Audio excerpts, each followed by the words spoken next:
recording? Yeah, god damn it. It's recording. Oh. Bum, bum, dum.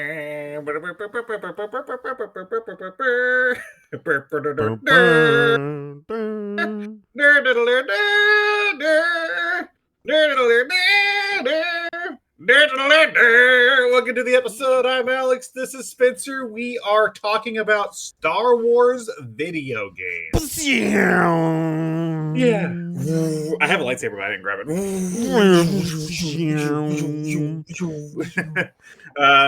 Welcome back to the Button Mappers.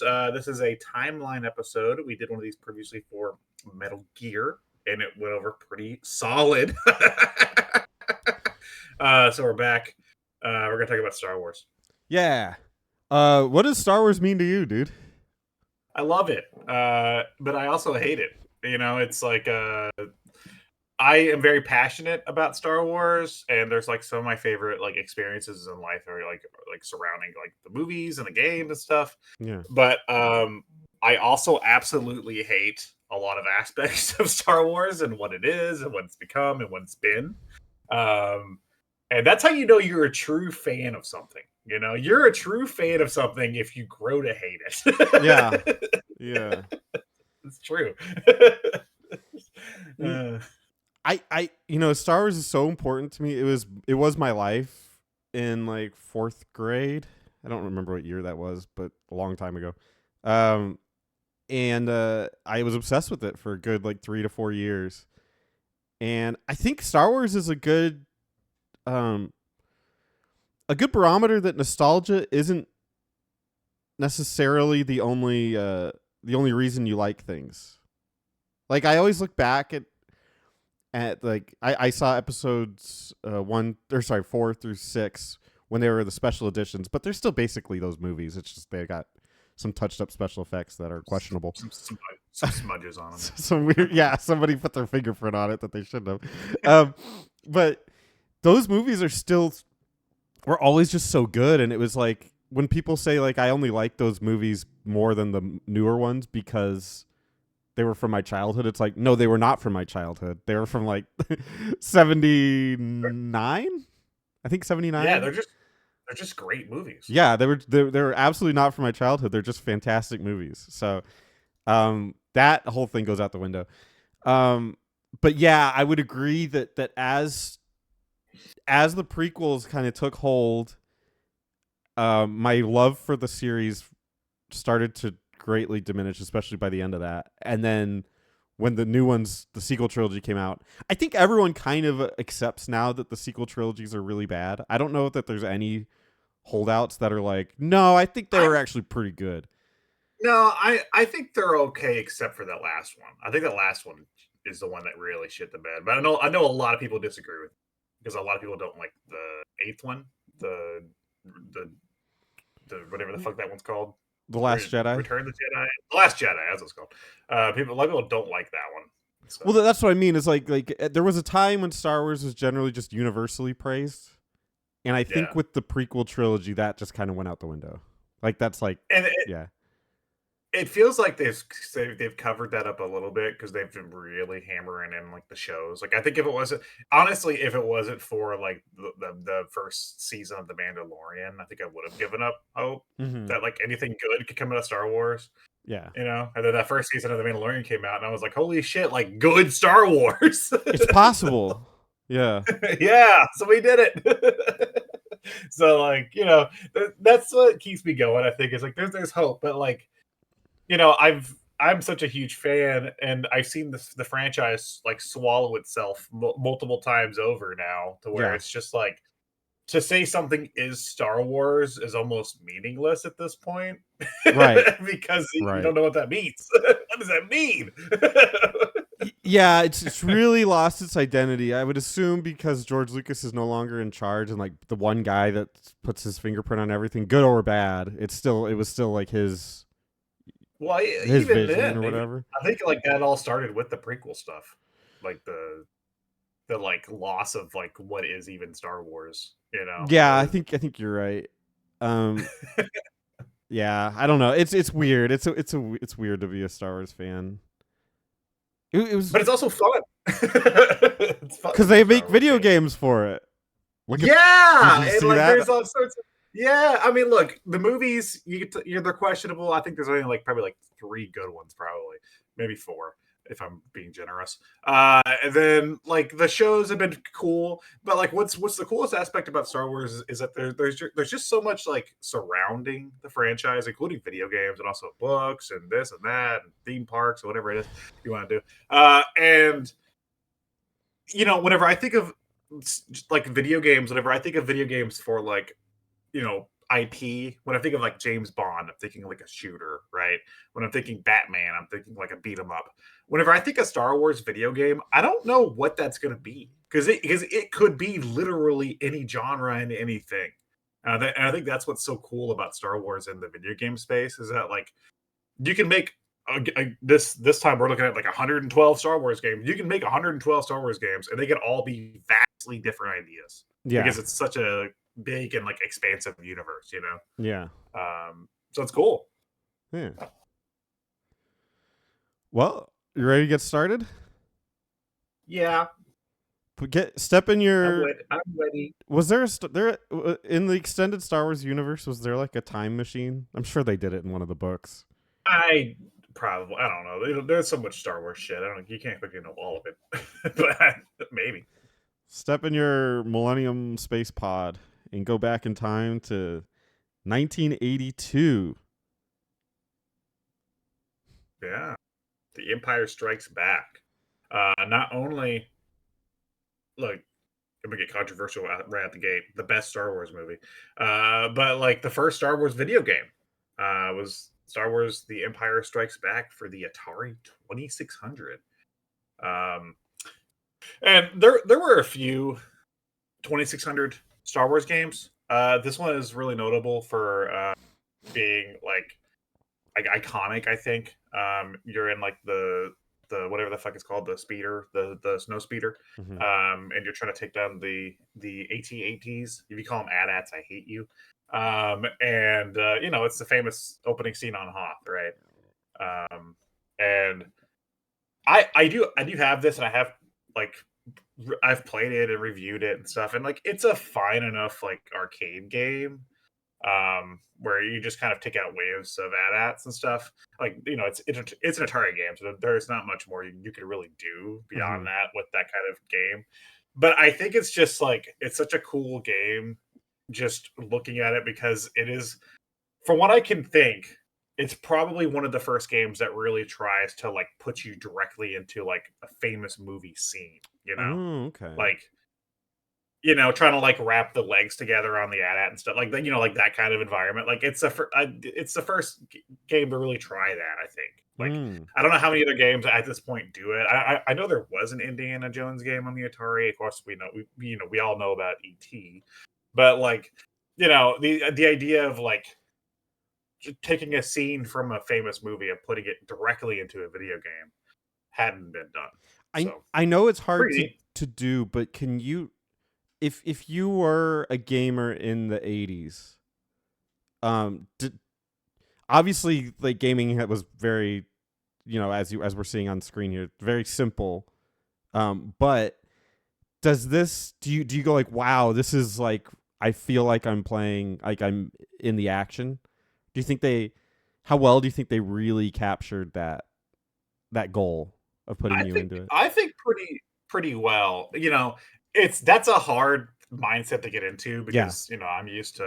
I was literally just playing Doom: The Dark Ages, and I'm used to like fucking crazy action games now, Yeah. and like shit like that, where it's like the spectacle's like off the charts. Mm-hmm. So like going back to this is like archaic, but I think at the time, looking at the other games that were available, I think just like even though like we can scoff at it, like there is an amount of detail here, Mm-hmm. and like you things are recognizable from the film, Yeah. and I think like like having that, and also just like as a playable game that's like pretty fun, I think is enough. I think that would have been enough back then to Yeah. really like hammer home like, man, I'm playing Star Wars.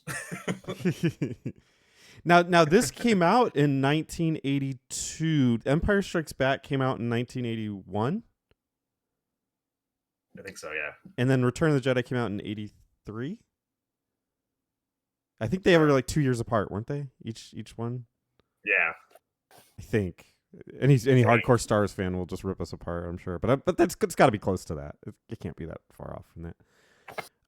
Yeah. Why didn't they start with Star Wars, like just the original Star Wars? Was it Atari 2600 wasn't quite there yet, or?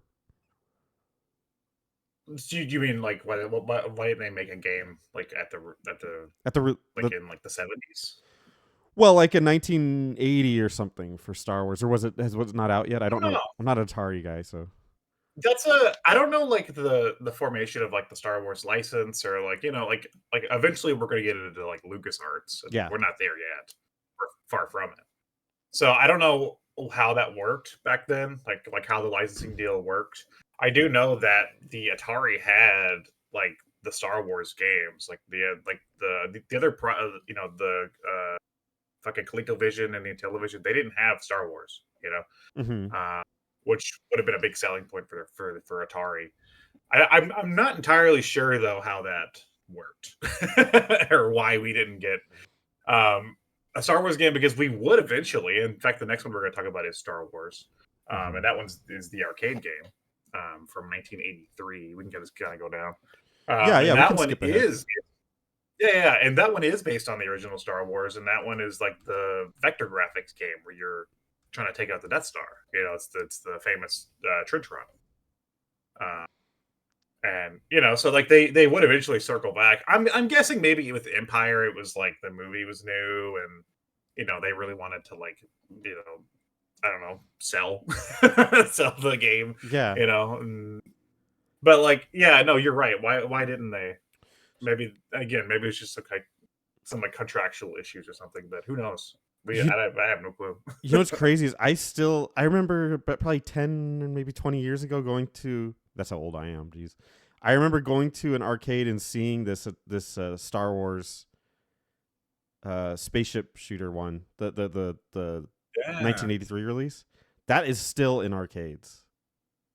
It's an awesome game too. That's like, and it's got those crazy vector graphics, which is the where like the screen is black and then it has like the lines, Yeah. like like the lines of light to like make the shapes.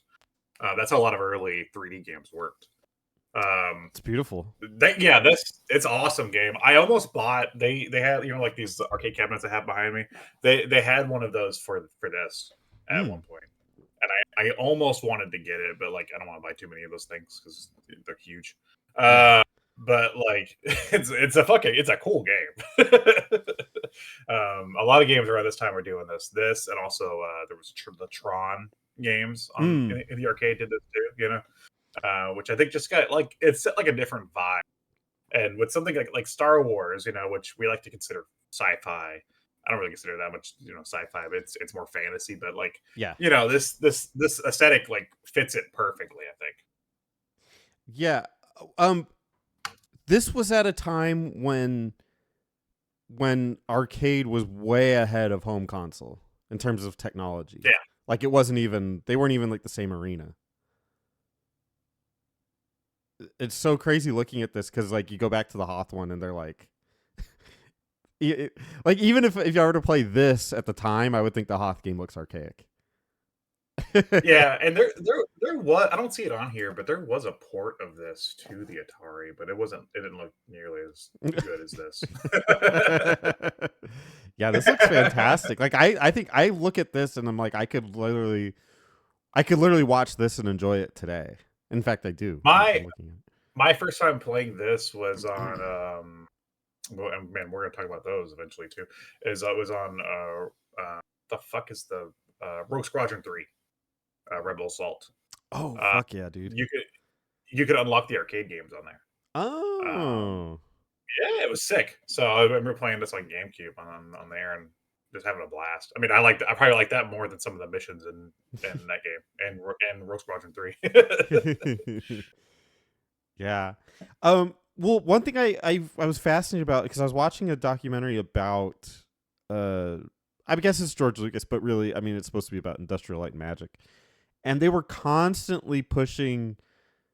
They were probably one of the major driving forces cinematically of pushing technology forward in movies, but Mhm. you got to wonder if they took that idea and obviously this wasn't made by them, but they probably helped push those ideas in video games too, I would think, because they're kind of closely related in a way. Um, and would you say that this is probably one of the more technologically advanced games of its time? 83, probably. Again, vector graphics were pretty big at this point. A lot of, I mean, a lot of like 2D, like early 2D games also used vector graphics. Mm. You look at like the original like Asteroids and like the like Lunar Lander and those kind of games is like they kind of use the same visual style, but the idea of like transferring them over to a 3D space Yeah. worked really well.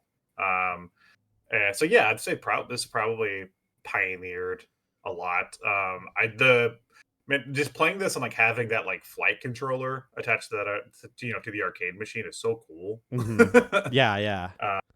And you get again, like we're talking about, like the first one. It does make you feel like you're in Star Wars.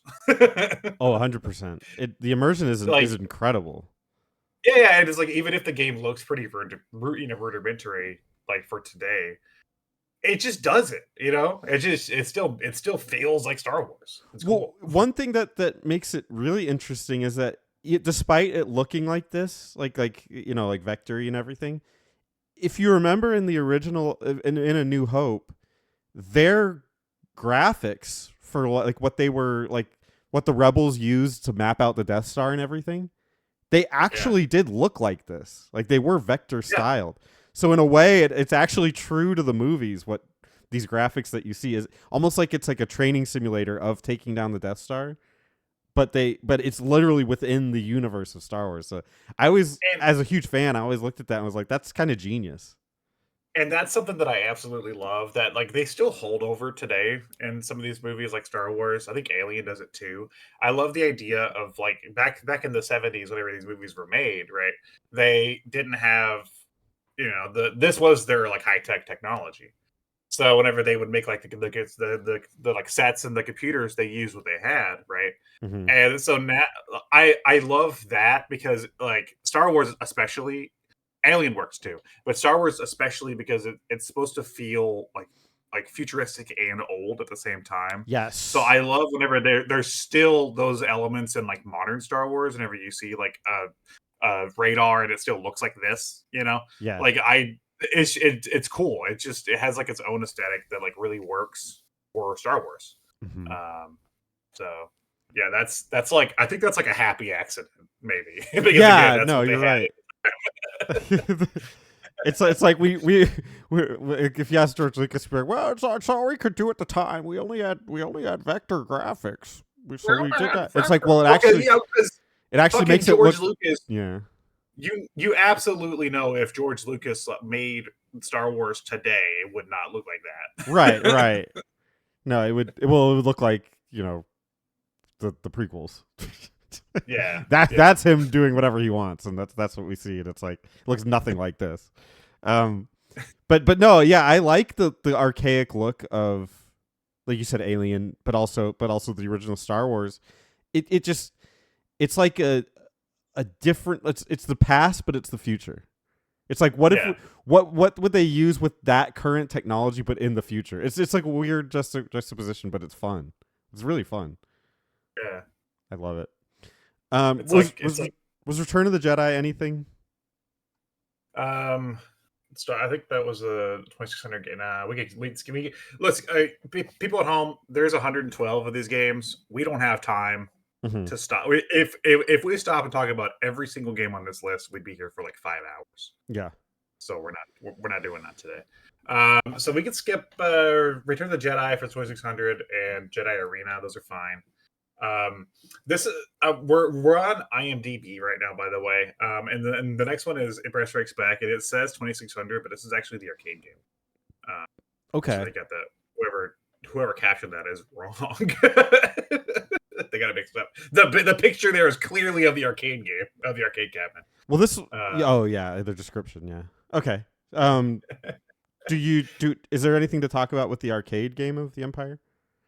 Much of the same, much of the same with the first one we talked about. Okay, I think it's kind of, we can just kind of gloss over it, but yeah, it's just that style of game, but adapted for the second movie. gotcha. Uh, W- so, What about um, this Star Wars in 1987? I don't even see what it's released for. is that the Famicom one? Where's that? I think that might be the Famicom game. Okay, yes, it is the Famicom game. I have it pulled up here. Awful, awful game. It's sad. Like there's not really a good Star Wars game for the Famicom / NES. I don't think there even was released over here. But Mm. yeah, this is a really bad like 2D platform game that just kind of reeks of like that era of like licensed game. It looks kind of like Mega Man. Like they took some inspiration from Mega Man, but clearly not as smooth. Yeah. Hmm. Yeah, this is a totally skippable game. Then let's do that. Star Yeah. Wars Droids. Nah, what was that even for? Is that a PC game or something? Star Wars Droids That sounds like it would be a PC game. game. The ones that I see are Droid Works. Yeah, let's. Oh, Commodore 64. Yep. So that's a PC game. Yeah. All right, Whatever. whatever. Star Star Wars. Wars for the Sega Master System. How's that? I don't know. I haven't played it. Okay, skip it. Star Wars Attack on the Death Star. Is this a remake of the arcade or what is this? Yeah. This is the remake. I think this is the one that had the. This is 91. Yeah. This is the one that had. You ever played the one that had the flight stick in the arcade? Yeah. Like had like the cockpit. This is that, I believe. Oh, okay. So just This is a yeah. cool game too. I remember playing this one. Because it's like it's kind of based on the '83 arcade game, but just like new and enhanced and has like it's better looking, obviously. I think I've played this one a couple times. It's not one that I've ever put that much time into, but I remember liking it though. It had like turbo blasters on each side. You can like shoot, because you're in a TIE fighter or whatever you're in. Or no, sorry, X-wing. You're an X-wing. Yeah, I mean, it generally looks like the one. It looks like it has a couple advancements. It's got some particle effects, which is really nice. But in general, I mean, it's the same concept. Very cool. Now, the next one, I don't have much to say, but I know you do. Ooh. Yes. Yes. Yes. Super Star Wars on the Super Nintendo. And I can talk at length about all of these games. But yeah, I played and beat all of these as a kid. These are LucasArts. So I'm not sure when LucasArts officially started working on these games and when they were created, but certainly they were here in 1992. These games are really good. The first one is probably the weakest one. It plays more like a loosey-goosey action / platformer game, and the controls are a little bit loose. I will also say that these games are hard as fuck. These games are. I didn't even know that games could be hard. Like, that's just kind of what the games were like back then. But I played this as an adult and was like, how the fuck did I ever beat these games? Like, they are hard. But they're very good. The first one is probably the weakest one, which is what the one we're talking about here. But it had levels that it's mostly a side scroller, but it has levels in spaceships and speeders. So I'm on the LucasArts wiki because I feel like we really need to like talk about them a little bit, like their founding. Mm-hmm. It said in 1979, George Lucas wanted to explore other areas of entertainment and created Lucasfilm Computer Division in 1979. Which included a department for computer games, the Games Group, and other graphics. The graphics department was spun off into its own corporation in '82 and ultimately became Pixar. That's where Pixar went. Lucasfilm Game Group originally cooperated with Atari, which we know that. So it looks like their first game was Ball Blazer. I've actually played Ball Blazer. I'm trying to figure out where they started doing the Star Wars games. Hold on one second. It looks like they did other things before Star Wars, though. I want to hear George Lucas in a meeting talking about Ball Blazer. I think their first one we're going to talk about soon. Their first one we're going to talk about is X-Wing. Okay. Star Wars. Yeah. So I think it's actually next. Yeah. So like, yeah, they didn't have their hands on a lot of these earlier games, really. Okay. They of course own the property, but you know. Yeah, this one is good, but the sequels are way better, and they probably had a hand in those. But this one is still pretty good, and it uses a lot of that Mode 7, which is, Nintendo's famous for constantly like forcing developers to use their like weird their weird tools and their weird like gimmicks. Yeah, weird. But Mode 7 when used correctly has like a cool feel to it that I think ages well if you use it correctly. There is instances that you see where it's like, oh, like I'm gonna vomit. Yeah, but I think with these games they actually use them pretty well, where it looks kind of cool. I think I remember the like sand speeder part, right? And like Tatooine. Yeah. Driving around. Yeah. So cool game. More of like a. Sometimes one complaint I have about these games in general, or licensed games in general, is I think they were constantly pressured to make the games be like games of the time. Like these are what kids are playing, so make that. And it's like, okay, well, gamers are playing Mega Man and Mario, so your game needs to be a side scroller that you shoot at. And it's like, I understand that, and I guess Star Wars does kind of fit that mold, but I would liked it in the future when they started breaking out and letting the series do interesting things. Whereas here they weren't as interested in that, which is fine. I get it, but sometimes it's like trying to fit a circle in a square peg, or whatever, a square peg in a round hole. Yeah. Where it's like Luke meets the Jawas. It's like, okay, he kills them all because it's a side-scrolling shooter. It's like, oh yeah, and it's like, yeah, like we're gonna cover them, of course, but there's not many Star Wars games that are just like based on a movie. Like usually they're just like their own ideas, which I think works for Star Wars again because it's so vast. Yeah. But so yeah, like trying to adapt the original Star Wars into like a platform shooter game. That's not what I think when I think the original Star Wars, Yeah. It's like there's hardly even any action in that movie as it is. Right. Which is why, like, like an Old Republic style game, which, spoiler alert, is like my favorite. But that stuff is exciting because you get to actually like experience like a Star Wars type story. Whereas these games, it's just like, it's just like, you kill them. I like in the meetings, the pitches for the game, they're just like, all right, we gotta have a level where Luke meets the Jawas. Like, okay, in this is the scene where he gets the droids and he barters with them and everything. It's like, what does he do? He shoots them to death.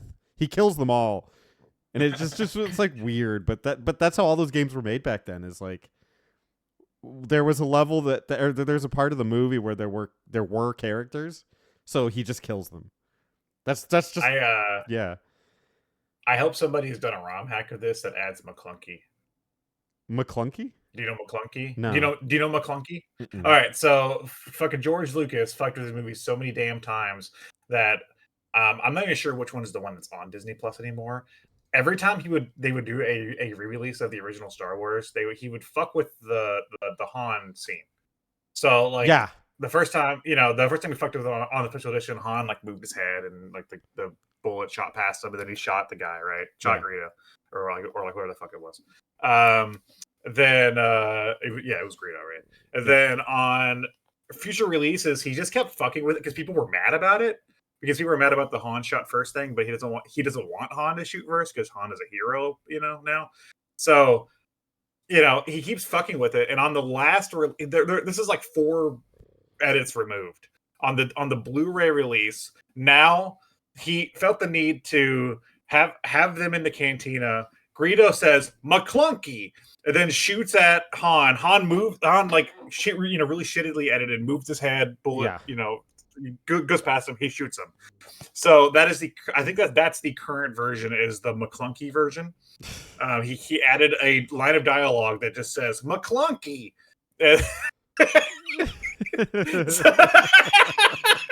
What the fuck is wrong with that man? He's beyond retarded. I have no idea. That is so stupid. So every time I'm playing I was playing Star Wars Hunters recently, and I made a profile for that to play online, and I named myself McClunky. McClunky. like go watch it. Just go watch that scene. I'm sure it's on Disney Plus or whatever. But yeah, that was the last edit on like the Blu-ray release. And it's so fucking stupid. So I wish somebody would ROM hack this to have. I don't know if like Han ever has to shoot Greedo in this game, but if he does, I want a line of dialogue just in a little text box that just pops up. It like stops the game, it pops up, and he says McClunky.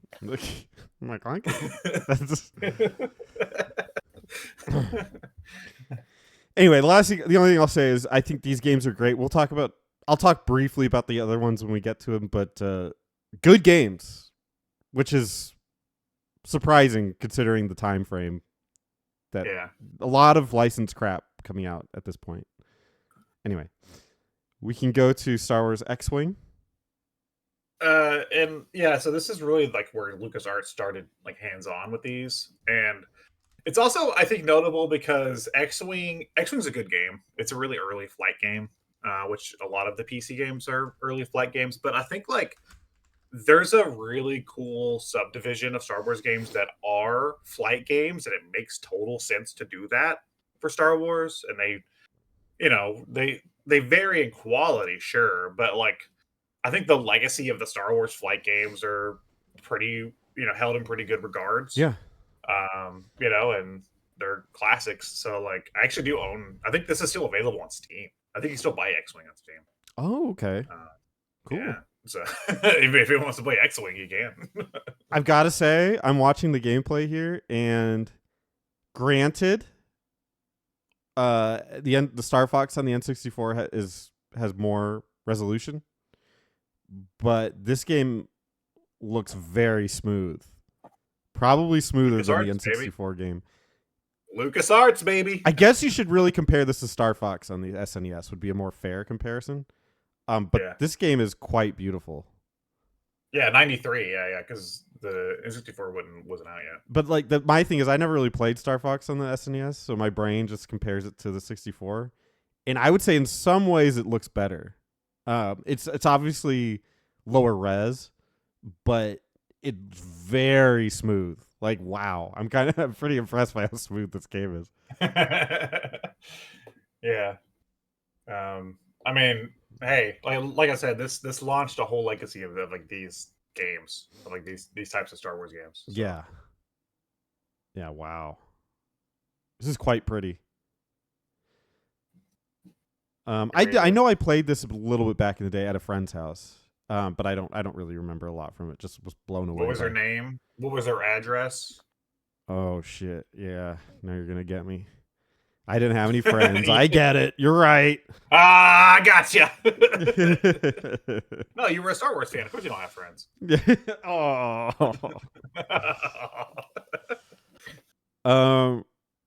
Okay. Now we're off to Super Star Wars Empire Strikes Back.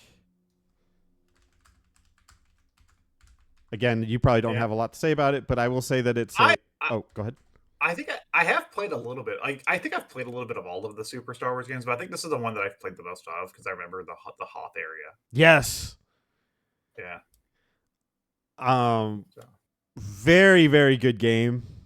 Really captures a lot of the moments, especially I remember too the battle against Darth Vader at the end is really good. man, I'm watching this boss fight. It's taking me back because I remember, and I'm actually at the Dagobah level on this trailer or this footage here, and I remember fighting this boss fight, giving me such a hard time. But yeah, really cool. The lightsaber effects are really nice. It is a marked improvement over Super Star Wars. Very, very good. And just beautiful graphics, like way ahead of its time. And again, considering like what was coming out at the time, just like licensed shit coming out, this was good. Obviously, it's LucasArts when we know now. Like Lucas, they were obsessed with this kind of stuff, so makes sense. But like if you compare it to other things that were coming out that were like movie tie-ins, they're just absolute dog shit. So it's nice to see somebody actually cared to make something good. But yeah, that's all I'll say about it. All right. We're going to be blasting through for a little bit because I don't have much to say about some of these here. We kind of just like make footnotes. Star Wars Rebel Assault is another flight game for PC. I'm sure it was good. You know, copy paste what I said about X-Wing.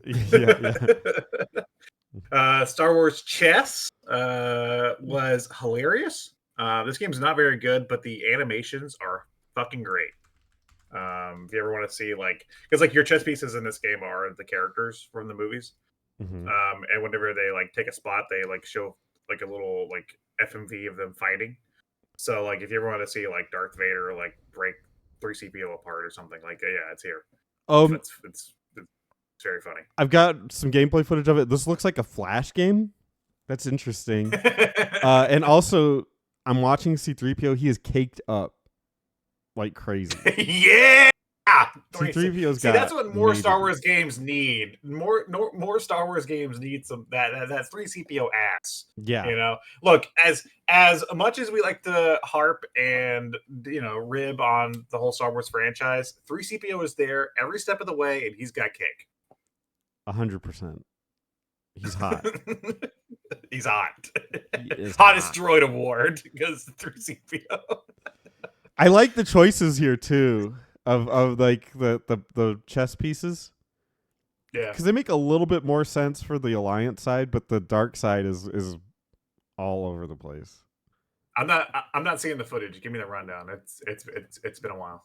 So on the Alliance, you got Yoda, Chewbacca, Luke, Leia. I don't even see Han Solo, but you have R2-D2 and C-3PO.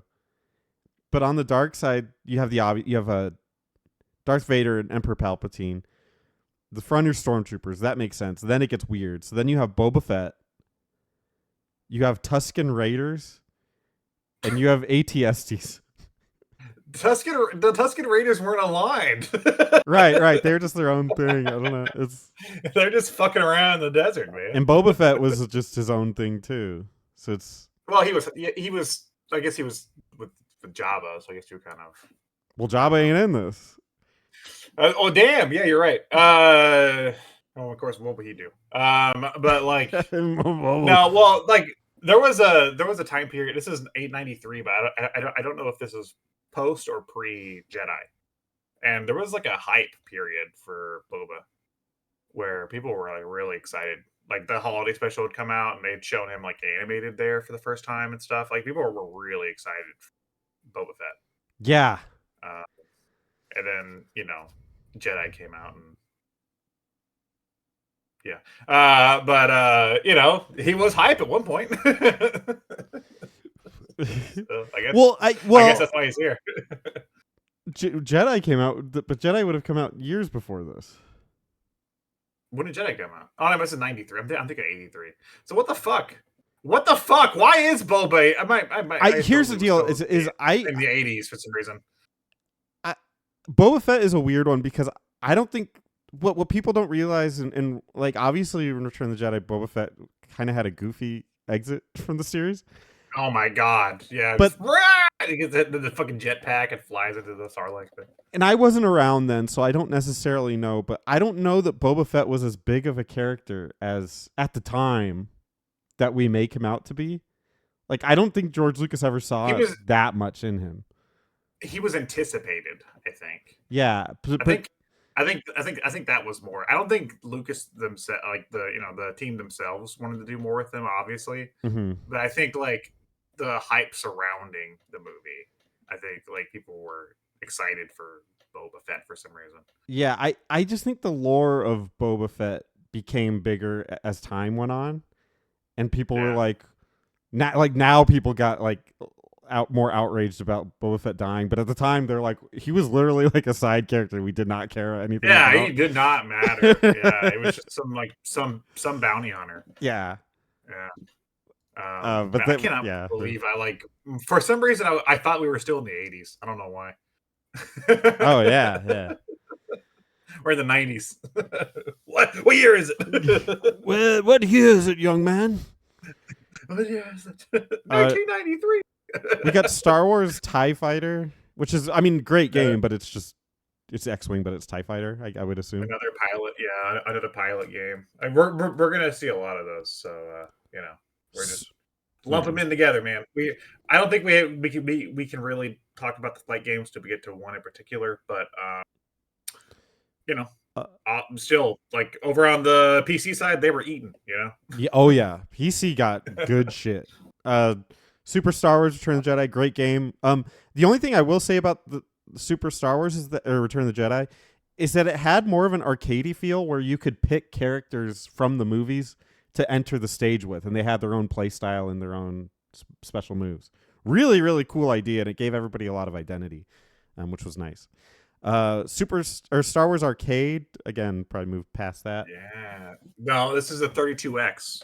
This is the Sega 32X version, which is the only home console port, not counting like the one I talked about on like the GameCube, but like actual like release of the arcade game. This is the only home console version. It's for the Sega 32X, and you know what? Make fun of the 32X as like a failed experiment by Sega. Good ass game. I have this one. This is a good fucking game. It's a good conversion of the arcade game. It's fun as fuck. Great. And it looks pretty good. It plays pretty well. So yeah, this is a cool game. Thanks. I didn't know that. All right, and now I would argue an important game, and maybe one of the most important games in the Star Wars history, is Star Wars. Bring back Kyle Katarn. All right. Is Star Wars Dark Forces. Yeah. The first FPS. I was playing this recently because it recently got a remaster by Night Dive Studios, who Night Dive Studios are fucking wizards at their craft. Mm-hmm. And a lot of this, I'm a huge fan of shooters from this era anyway, so a lot of this feels very much like a Doom or like a Duke Nukem 3D. Yep. But it's still a very fun game, and it still like has like the Star Wars sound effects, and it feels like Star Wars. But yes, yeah, it's just a really solid shooter. I think one of the important things that this game brought to the table was, with video games, you can tell your own story. Like, you don't have to be stuck with, like, all these games so far were basically just, remember the movies? Like, this is the movie, and this is a game from it. And obviously X-Wing and TIE Fighter, not necessarily, but still they were kind of like recreating scenes from the movies, essentially. But this was completely different. This was its own story, its own like view of the Rebels versus the Empire, its own character. Kyle Katarn is a completely unique character, and I mean, this guy says it's got a 7.9, but everyone I ever talked to about it loved it, and I loved it as a kid when I played it at a friend's house, and I thought it was beautiful. I loved the shooting mechanics. It felt really good at the time. Great game, and again, really, really important for the history to prove that you don't need to stick to the movies. You can create a unique experience with video games. Well, and Kyle Katarn would go on, like, there's 3 other sequels to this. Like, Kyle Katarn kind of has like his own Star Wars, quadrilogy or something, whatever you want to call it, with the Dark Forces series. Yeah. And also there's a cool element to this game that I forgot about until I was playing that remaster, is that like the whole game is about the Dark Trooper project, which Dark Troopers would be reintroduced in like Rogue One. Yeah. Like, yeah, I was like, holy shit! Like, cause like it's about Kyle getting like the Death Star plan and stuff, and I'm like, holy shit! Like, I totally forgot this was the Death Star thing before before Disney bought them and scrubbed away all this Yeah. stuff and then put it in Yeah. Rogue One, But I was like, oh yeah, because like I have a you can't see the shelf, the shelf that's always behind me back here behind this curtain that has this shit on it. It's a Rogue One display for when that movie came out. I was Mm. working at a store and they were gonna throw this out. It's just like a shelf and they were gonna throw it out. And I was like, I'm gonna take that home. And it has like a cardboard cutout of a dark trooper on it. Oh, nice. So that's what that shelf is. It's like some kind of like Star Wars Rogue One Gillette like shelf for like they put razors on it at the store, Yeah. and it has like a dark trooper. And I was like, that's cool. I'm gonna take that and use it. Yeah, and I've had it ever since. That's really neat. Um, yeah, I wonder. This is 1995, so there were probably a lot. The Star Wars extended universe in the books had been going on for Oh my god. a while at this point, right? Yeah, some of those I have a few of them. I don't go back and read that shit because a lot of it is jarring, especially like I think at this point not as jarring because the world was established. But if you go back and you read the books from the 70s and 80s, especially like the novels and then like the comic books, and they didn't know what the world was yet, Yeah. some of it is baffling. There's a book between episode 1 and 2, I guess between episode 4 and 5, thank you. Yeah. Where like Luke and Leia are like really flirty during the whole book. Yes. They're like really, really flirty during the whole book, and it's like going back to that now, it's like ugh. Yeah, yeah. you know. I mean, that's So, your yeah. struggle with fan fiction versus real.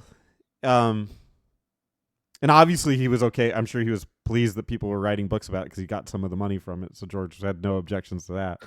But Yeah, make them fuck. what? Yeah, he probably knew, and he encouraged it. He's like, "What if they fuck like over and over again? What if they?" Yeah, chapter 3, they fuck. What if they had a kid and he had a third arm? They're like, why would the kid have 3 arms? He's like, oh, you'll see. Oh, you'll find out. You'll find out later. Okay. I'll give you an extra $1,000 if he has 3 eyes. All right. George is just really into incest shit. Yeah. It's just as this thing. Yeah. Oh no, you didn't know they were brother and sister. I'm sorry. I should have told you. My bad. My bad.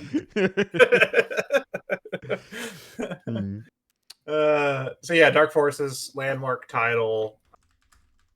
Yeah, you're right. You really push the envelope for like what a Star Wars game could be.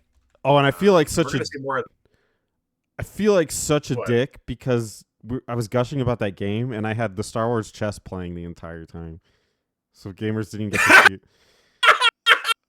Okay, hold on. Go show them like 3 seconds of Dark Forces, then we'll move on. Yeah, I switched it literally just now. So you can see. Okay. Beautiful game. Yeah, like very Doom-esque. Okay. Very Hexen at the time, I think. Oh yeah. Hexen. Well, you always bring up Hexen. That's like, well, that was the only game that, because I didn't have a That's PC. your Doom. I didn't have a That's- PC or anything, so Doom was like a non-thing for me. But I saw it. I never got to play it much, but Yeah. All right, so there's Okay. Dark Forces. All right. Star Wars Rebel Assault 2, The Hidden Empire. Did they find them? Huh. Okay, holy shit. Oh!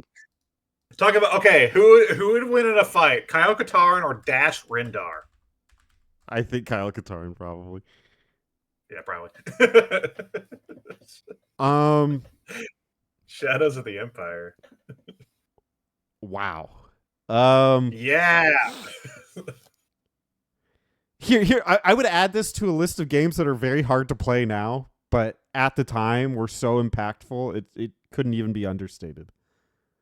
I don't know why, like that company Aspire has been re-releasing all these Star Wars games from like this era. You know, Mhm. like they recently did the one you liked that we'll talk about. But like, why haven't they done this one? Like this is the big one I think from this era outside of like another one, but like this was like the launch of the N64, and Shadows of the Empire was so big. This game was so big and like impactful that like on the original N64 box, there's a fucking stormtrooper on. Mhm. Like that's how like big they were going with Star Wars as video games at this point, you know? Yeah. Um. God, I'm looking at it. It's still very pretty. Um. Yeah. So Shadows of the Empire was kind of like other Star Wars games at the time. They did everything. So it was a shooter, but also there were spaceship levels. And I think it's most famous for recreating the Hoth battle. Mhm. Dash Rendar is your main character, and he basically it's implied that he was one of the people, the pilots. I don't remember if they mentioned him in the movies. Probably not. Maybe they did, Yeah. but he was one implied that he's one of the people in there. So you get to recreate the Hoth battle, and at the time, like games like trying to recreate a movie, it did not get any better than this. This was like pinnacle cinematic gameplay. Like wow, it was people, myself included, people would just replay this level over and over again because it was so cool. What are your memories playing this game? I actually didn't play this one until I was a bit older. Mm-hmm. Um until I was going back and like really like experiencing a bunch of the older games. But I love Star Wars like media from this era. And yeah, it's a really impressive game on the N64. Like I kind of wish I had played it whenever I was like young, and because I had an N64 as like my first home console, so I kind of like wish I had experienced it at that Mm-hmm. time. But I also don't know if I would have been old enough to understand what to do on a lot of it. Yeah. But I did play other Star Wars games at that time, so maybe I don't know.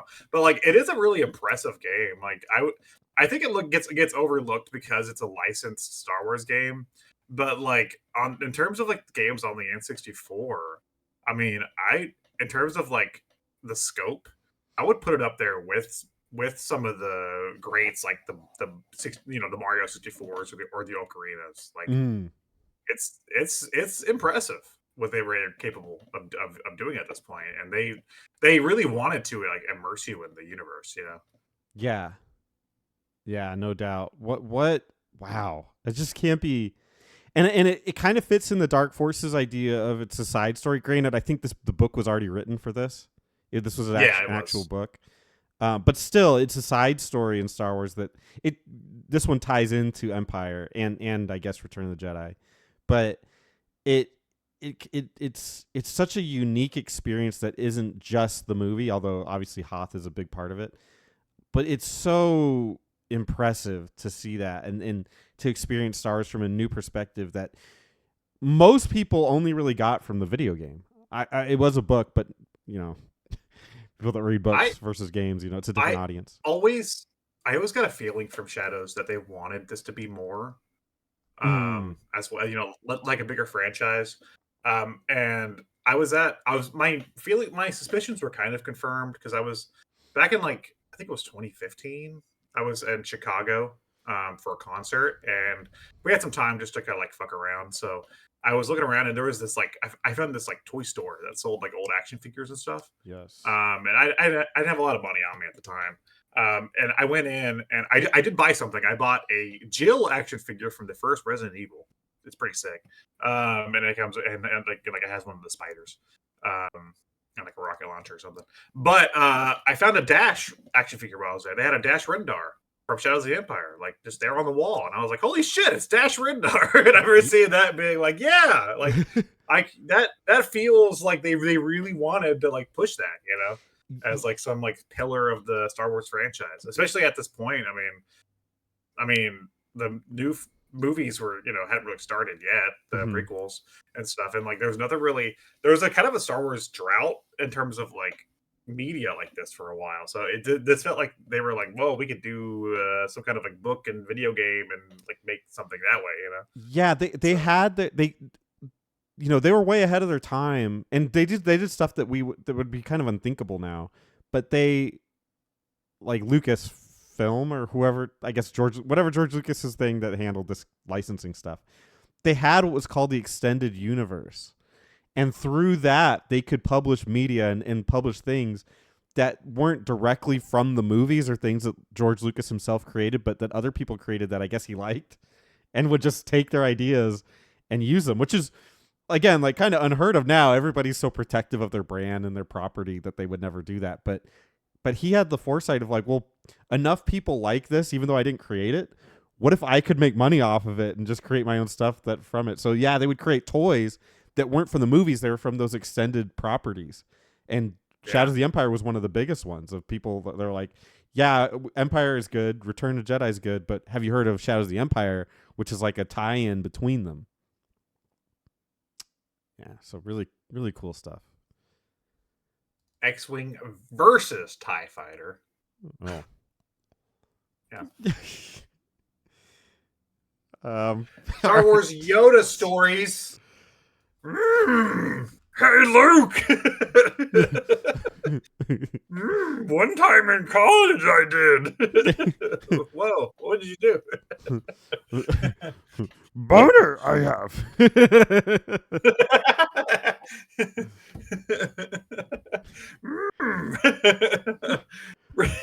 I can't even. Star Wars Yoda story. It's a kind of PC game. I haven't played it. It was like Luke Skywalker must perform a series of tasks to learn the ways of the Force. So this looks horrifying. So it's fucking Empire. It takes place here in Empire, I guess. Luke looks like a chibi character, but it's not like Japanese. It's like an Americanized chibi character. Kick off your pants, you must. Master Luke. Master Yoda, what? What are you telling me? How will this help me become a Jedi? Yeah. Mysterious ways the Force works. Lose the pants, you must. Okay. I think I need to. The Force. I think I need to go save my friends. There, I need to get out of here to save my friends. Friends are fine, I see. Yeah, but they're in danger. I swear. I need to leave. I need to go now. No, your training's almost complete. Yeah, Luke's just an old pervert. I mean, Yoda's just a fucking old pervert. I love that. All right, Jedi, Star Wars Jedi Knight Dark Forces 2. We are still with Kyle Katarn. This is the second entry in the Dark Forces. But the first entry in Jedi Knight, which is so confusing. The titles for this series get really weird. But it's about Kyle Katarn wanting to become a Jedi. He's working his way, because he's a mercenary in the first game, and he's working his way into becoming a Jedi, which is something that is cool and would never happen today. Because what the fuck? Because that's not how the Force works anymore. You can't just be a Jedi. You gotta have the fucking whatever the fuck is in your blood. What the fuck are those things Metachlorians. called? Metachlorians. Thank you. It had the metachlorian count. Because Kyle Katarn and have metachlorian. I hate Star Wars. It's so stupid. But yeah, it's another one. This one's. They still have first-person elements, but it's more of a 3D third-person game with lightsabers and stuff, and that's kind of the way these would go from this point. Mm-hmm. Cool game though. This is then held also on high regards. It's like one of the better ones. So, speaking of held in high regard, let's talk about the next one. Star Wars Masters of Teräs Käsi. Hey, do you like Tekken? No? Well, shit. We fucking made a game. That's supposed to be like Tekken, I guess. It's not good. Yeah. Look, other than that Famicom game that didn't get released here, so I won't count it. This is our first bomb. This is our first big bomb. This game sucks. This game is very bad. Graphically, it's kind of interesting, but other than that, like from a gameplay perspective, It's an absolute mess. It's like I understand. I guess I understand that 97. I understand wanting to get in on the fighting game craze, you know, yeah. but I don't. Nobody wanted this. Nobody wants to fucking play as Princess Leia versus Boba Fett.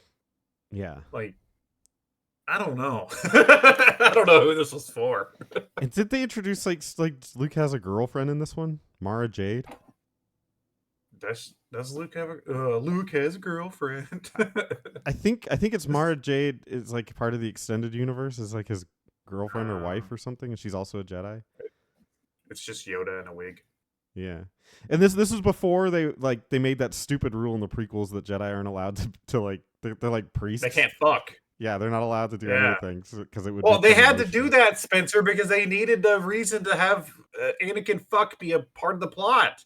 You better be lucky that George didn't make that also his Anakin's sister. Didn't make Padme also his sister.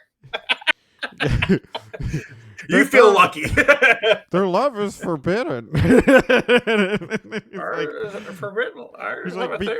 is their love forbidden? Like, we have to make it a plot point that their love is forbidden. Like, because they're brother and sister. Like, no, George, we've been over this.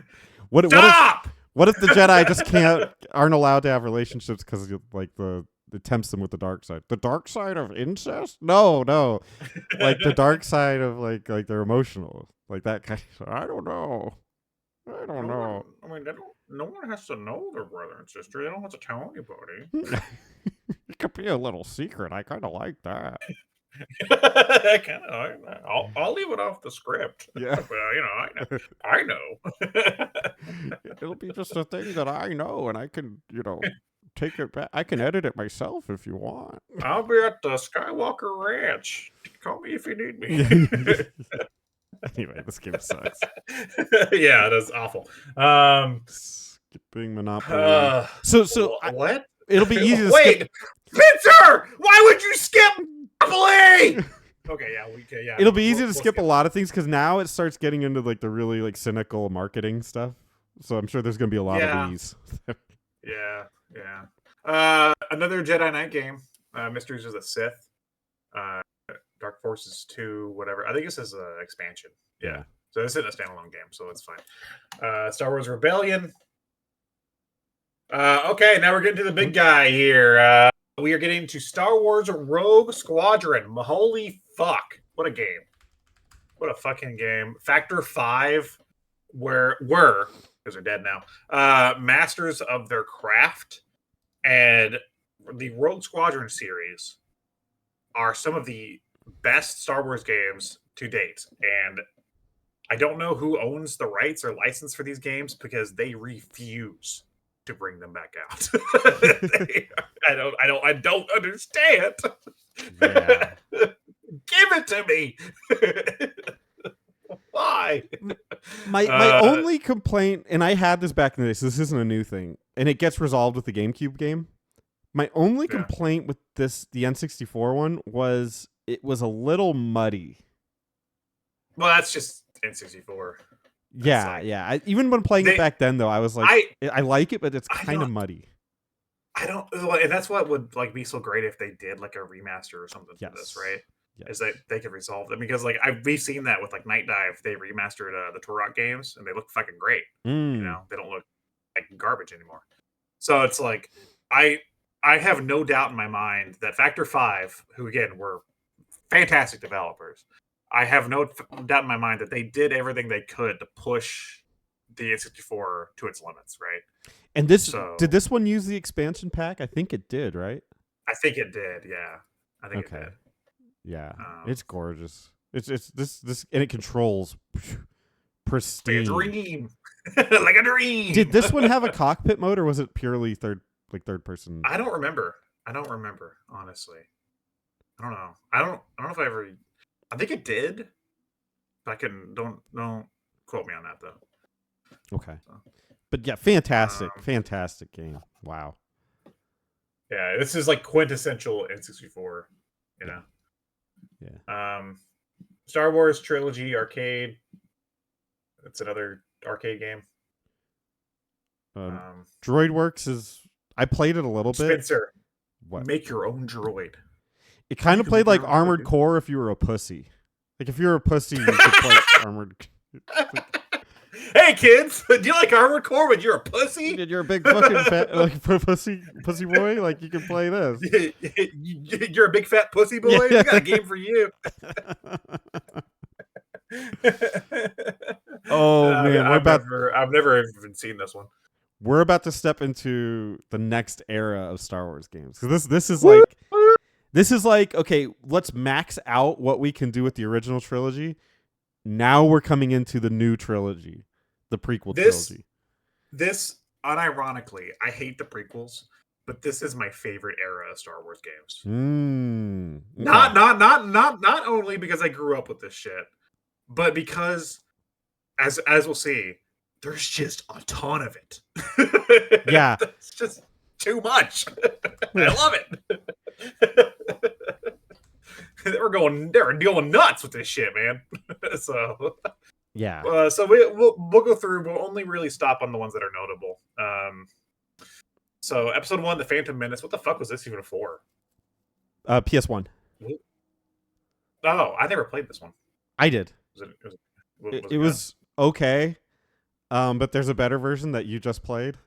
I was like, I thought the other one I played was the episode 1 game. That's the interesting part. Yeah, that's the interesting part is that one is essentially like the same story and everything, but it's not the official like game of the movie. Like they'd add its own movie game, and this was it. It was okay. It wasn't like something I would recommend you go back and play because it's not a great game, but it's somewhat playable. Okay. But it kind of looks okay for the time. Like graphically. But here's a more important one.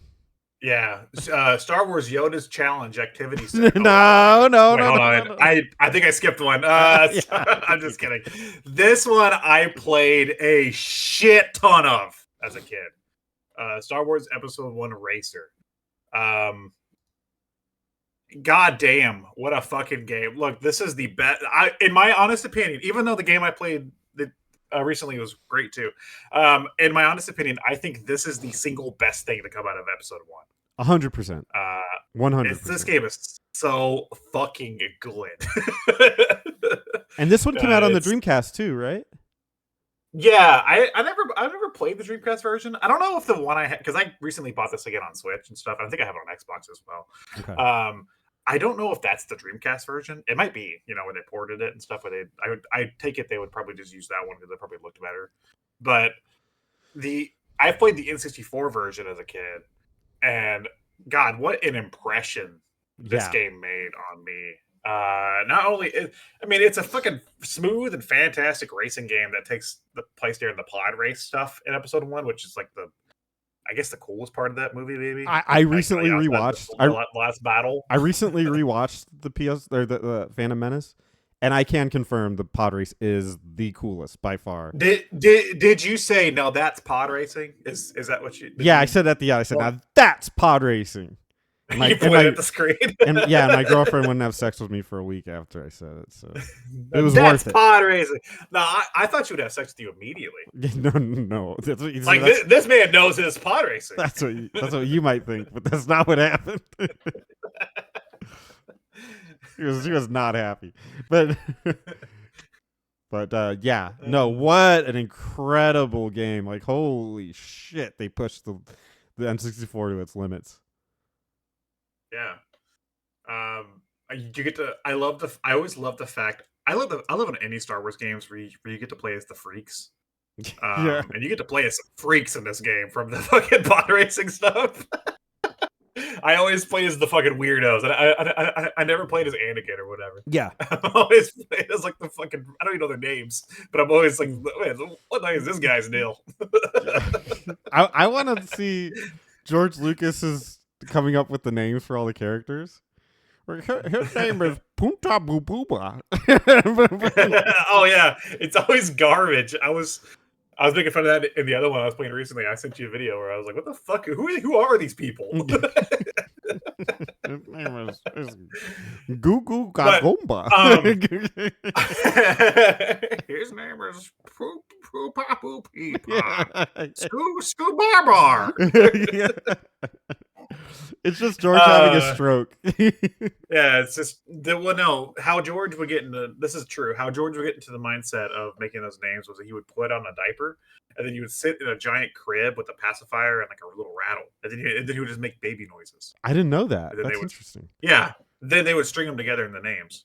Interesting. Like That's Jar good lore. Jar Bar Bar Bar. You're like, okay, Jar Jar. That's good. That's good. We can use that one. We can use that one. Yeah. They would record them for hours. Yeah. Some of the noises were imperceptible. Like they couldn't. It's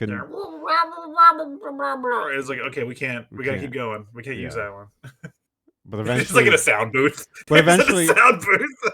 It's almost like the method of like typing on like having a million monkeys on typewriters. Like eventually, something usable would come out of it, and that's what you got on the Star Wars Episode 1 screen. McClunkey. Oh shit! Erase that one. Erase that. George went into the archives and found it. And he pulled it out later for Greedo. Somebody erased my baby noise tape. He's talking to his secretary. But whatever happened to my baby noise tapes? Oh, he erased those, George. Baby noise volume 7 is missing. Yeah, I don't know what happened to it. Episode 2, when Obi-Wan is looking through the archives in a very fun scene that everyone really likes. That's just a real life like analogy of him finding his tapes, his baby noise tapes. So yeah, Racer, we can move on in a second, but I just want to note that like growing up, I would go over to my cousin's house and he would have a lot of N64 games that I didn't have. Mm-hmm. And this was one of them. Like I would go over and play a bunch of his games. Like he had like Perfect Dark and Ocarina and stuff. Yeah. I'd go over and play his games a lot. And this was one that I played a lot over at his house. I mean, we played multiplayer, and just like the fact that like you could like on like some stages you can go like anti-gravity and like go like upside down and stuff was so cool to me. Oh like, yeah, yeah, way ahead of its time. This game. Yeah, and it took a concept. It really is the ideal of translating Star Wars to a video game.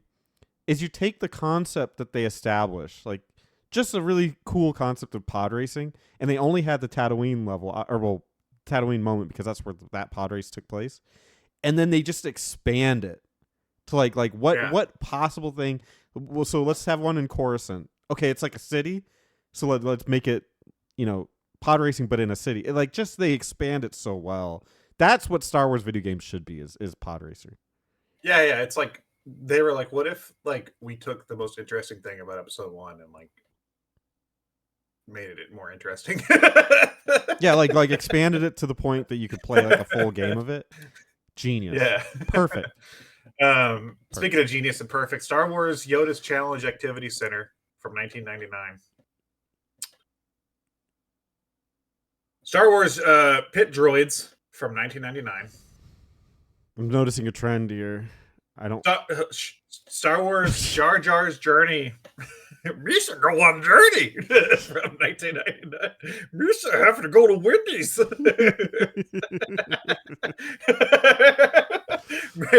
Misa get to Mace Windu a Baconator from Wendy's.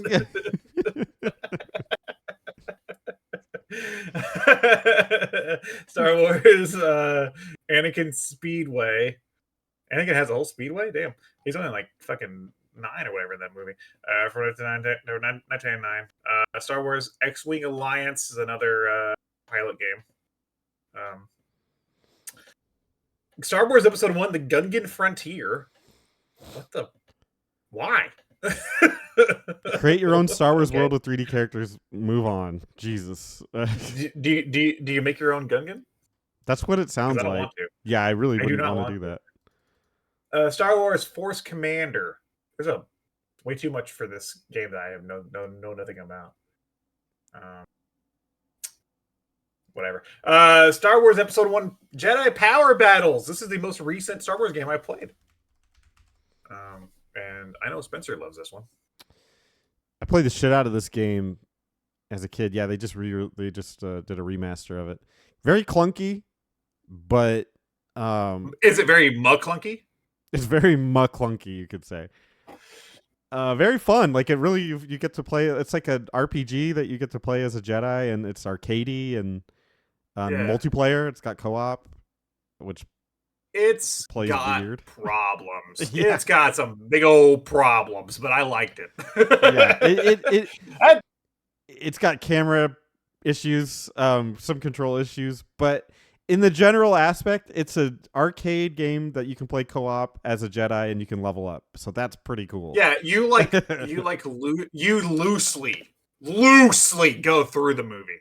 I'm gonna capital L loosely. Yeah. Like the only part of that movie that's like recognizable as the movie is like there's a part where you have to protect Queen Amidala. It's like okay, and then there's the part at the end where you fight Darth Maul. It's like those are the only parts that are like, yeah, that's movie. the rest of it is not, but it's fun though. Yeah. They have fun with it. I feel like I was playing it and there were some mechanics that weren't explained very well. Like the way that you like parry back the shots with your lightsaber from from enemies is kind of clunky. McClunky, and at first I couldn't. I at first I had trouble figuring it out, but I did eventually get it. And also there's a stage where you're supposed to take control of one of those big tank things. I don't know what they're called, and I didn't know that. I didn't even know I could get in them. So I did like half the mission on foot, and I was like, God damn, I can't get anywhere in this stage. And then I stopped for the night, and I came back the next day, and I like was fucking around, and I figured out I could just get into that thing and drive it around, and I was like, I didn't know there were even drivable vehicles in this game. No, like the game didn't tell me. Don't you remember in episode 1 when Obi-Wan got in one and started running people over? Yeah, I remember that. It's like there was nothing indicating it. So it's like it's a fun game. I played it by myself. I bet it'd be even better co-op. Yeah. There's some fun like side activities after you finish because like there's like 10 levels and then there's like 4 bonus levels. So like there's some fun side stuff to do, and you can level up the characters and you unlock extra characters, and some use lightsabers, some use blasters. I actually did play a little bit as Padme or whatever the fuck, and she had a lightsaber. I mean a blaster, and that was kind of fun. But I mostly played it as Mace because he had the purple lightsaber. Yeah, fun game. Kind of sad. Like if I had played this back in the day when I was a kid, I would have played the fuck out of it. Yeah. Racer arcade. I mean, yeah. Yeah, it's just a version of Racer but for the arcade. It's good. Star Wars Early Learning Activity Center. I will be mailing that one to Spencer's house. Thank you. He might need it. Star Wars Demolition, which was a Dreamcast game. I haven't played this, but I do know it's like Twisted Metal. So if you want to play Twisted Metal with Star Wars, I guess there you go. Star Wars Episode 1, Obi-Wan's Adventure. I don't know what kind of adventure he's having because there wasn't very much adventure in that movie. Yeah, it's a little side story, I guess. Maybe it's the scene where where Obi-Wan and Qui-Gon are driving the submarine away from that fish, and it's chasing them, and neither one of them have any reaction to it. Yeah. Love that scene. I think this is on the game. Is this on the Game Boy Advance or Game Boy? Yeah, I think it is. It's a THQ game too. We're entering the THQ era of licensed games. Yeah. Star Wars Episode 1, Battle for Naboo is a Factor 5 game for the N64. It's probably the most overlooked Star Wars game. And I'm not going to sit here and say like it's the best one, but it is built off of the Rogue Squadron engine, and like it's pretty cool. I think there's an unfortunate truth about the prequels in every every iteration of Star Wars that isn't the original trilogy, is that a lot of the spaceships and that kind of stuff, they're just not as iconic as the original. So like an X-Wing and a TIE Fighter and a Death Star and a Star Destroyer, that's about as iconic as you can get for like spaceship shooter spaceships. And when you're like, okay, but what about the Naboo ones? And you're like, I just don't like the game. Could be good and everything, and play just like Rogue Squadron, but when you see Naboo Starfighter on it, you just don't really care. You're just like, I've come back around though. I've kind of come back around to some of those ships, mainly because of the fucking Mandalorian, because he drives one of those now. And I'm like, I don't know why. That's just cool. I think he just made it cool. Okay. Because like because like I think it was in like the most recent season. Like he doesn't have his big Razor Crest ship anymore. He has that thing. Okay. And I was like, that's kind of neat actually that they're like using that now for him. But I would argue that at the time of release, no, like people, at the time, even though episode 1 was hot, like it's still just it wasn't as iconic. The problem is like sort of like the opposite of what we talked about before, where like technology looked old and new at the same time. A lot of the stuff in the prequels just looks new. Yeah, and like it looks boring for the most part. You know what I mean? Like a lot of the ships and stuff, it just looks like sci-fi ship, right? Like sci-fi thing. Yeah. So.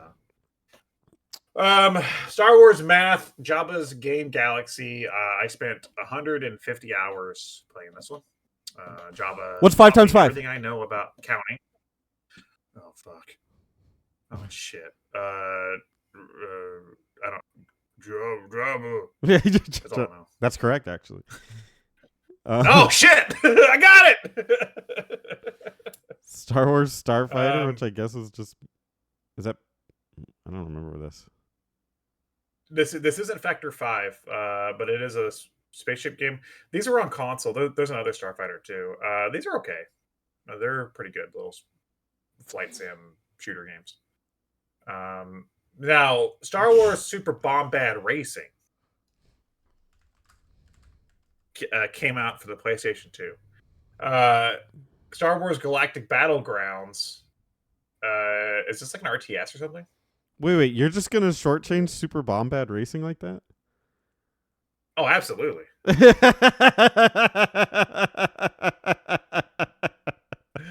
Come on. It's Super Bombad, dude. 100. Yeah, bad's in the title. It doesn't get much. It's there. It's right there. Much bombadder than this. I mean, whatever. We're in a racing game where they look like fucking little fucking midgets shoved into a spaceship and let them race around. Okay, who got George high? Who got him high? You know you're not allowed to get George high. It's a good idea. I like it. Okay, we can move. All right. Galactic Battlegrounds. That sounds like I haven't played it, but I don't know. It sounds like an RTS game or something, right? I think I actually had it. Sounds like it'd be like that. On PC, if I'm not mistaken. It was not very good. Rogue Squadron 2, Rogue Leader. My fucking god, dude. Was this GameCube? This game, yes, this game still looks fucking amazing. And I don't know how they did it. Yeah. God damn. The GameCube didn't get other Star Wars games, but it didn't matter because they got Rogue Squadron. That was the thing. If you want to play Rogue Squadron, you were stuck with the GameCube. And my God, Factor 5, they took a full advantage of that thing. I think they took a more advantage of the GameCube than Nintendo did. Yeah. Because the games look crazy. They look incredible. This game is like a must play, and it's a launch game, which is surprising. Which I guess isn't that surprising. In a way, it's not surprising because the other must play for GameCube is also a launch. It's a Super Smash Bros. Melee. Luigi's Mansion? Oh, sorry. Well, you could argue that, but definitely Melee. Yeah, Melee. Which is funny that like the GameCube just started out really hot and then just kind of like fell off a cliff. Teetered, yeah.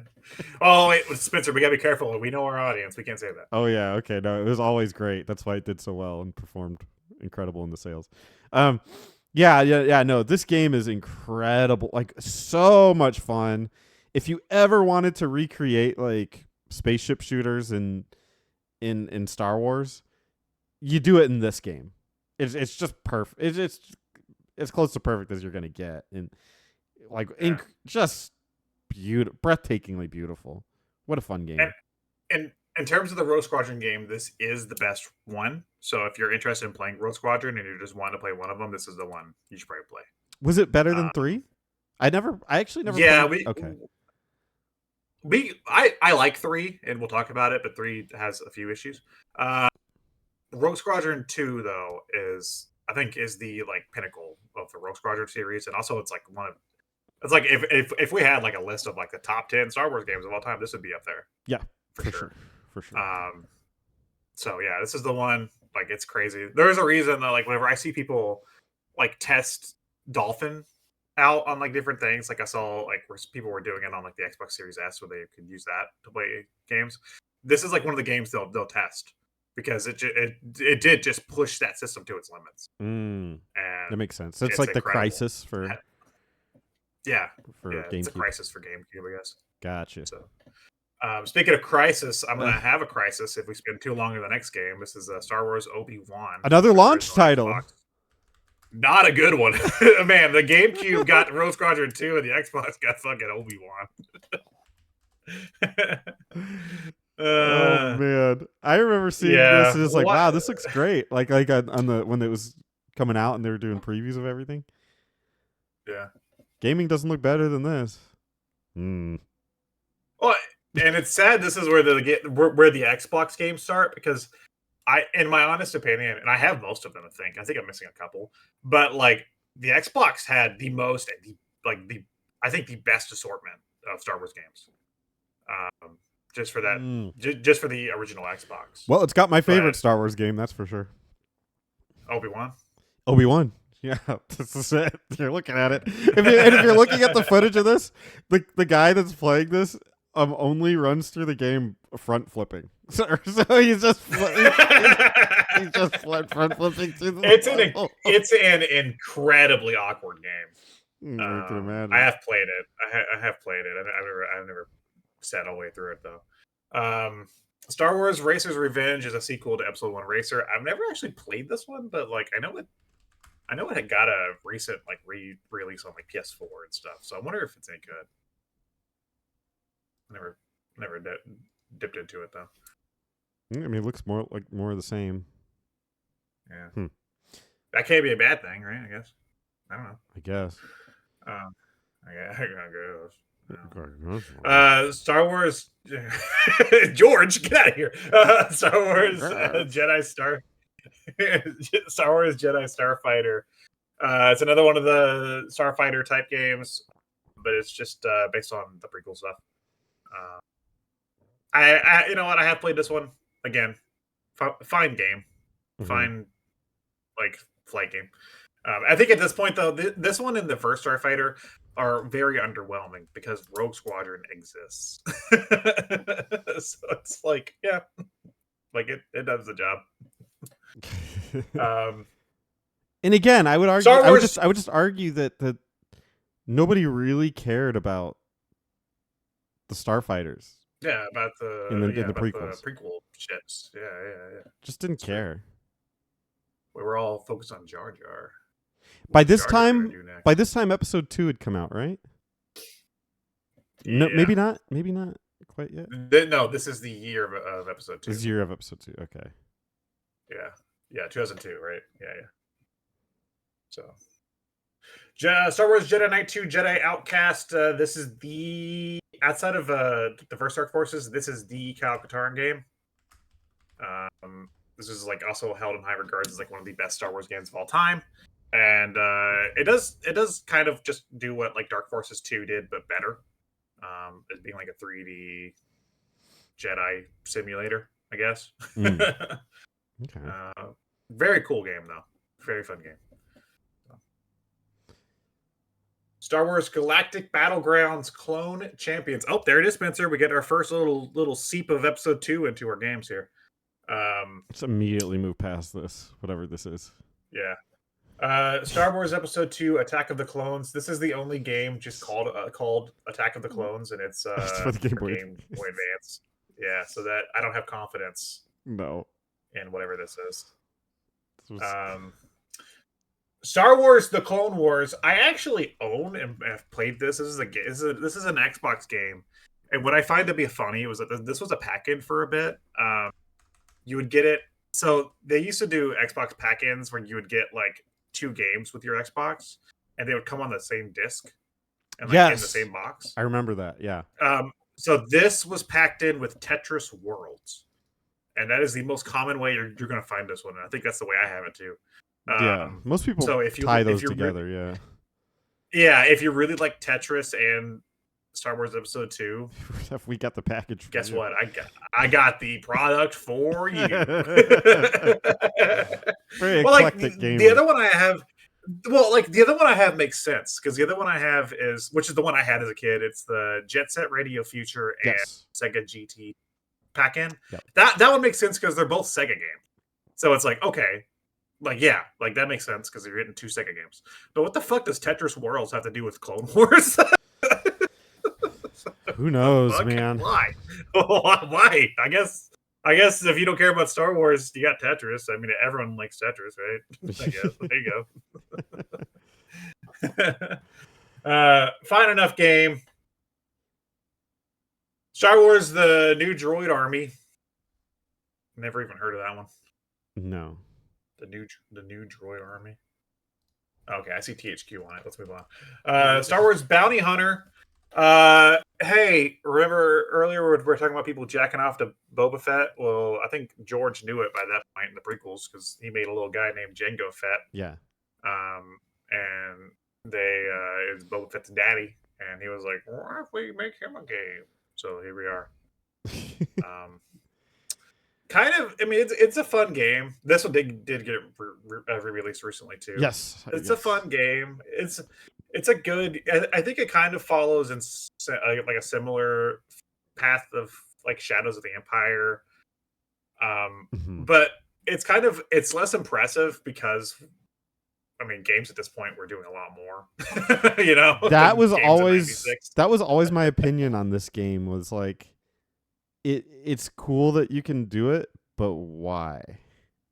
Like yeah. It's like a shooter on a GameCube. By then we're getting Halo and shit, and I'm just like, why would I play this on a GameCube controller? And then I just I don't care. Like who's that much of a Jango Fett fan? Isn't that weird? Because it's like you take a character that's essentially identical to Boba Fett. It is Boba Fett, but it's his dad, and his helmet's like bluish instead of greenish. Yeah. And nobody cares. It's like, like it's Boba Fett's dad. It's the same character. It's like, I mean, he could play like him, and he looks like him, and does everything Boba Fett does, but he's just not Boba Fett, so we don't care. That's the power of branding. It's crazy. I mean, it also doesn't help that I think objectively comes from like one of the worst Star Wars movies. That does not help. Yes, it's like that does not help.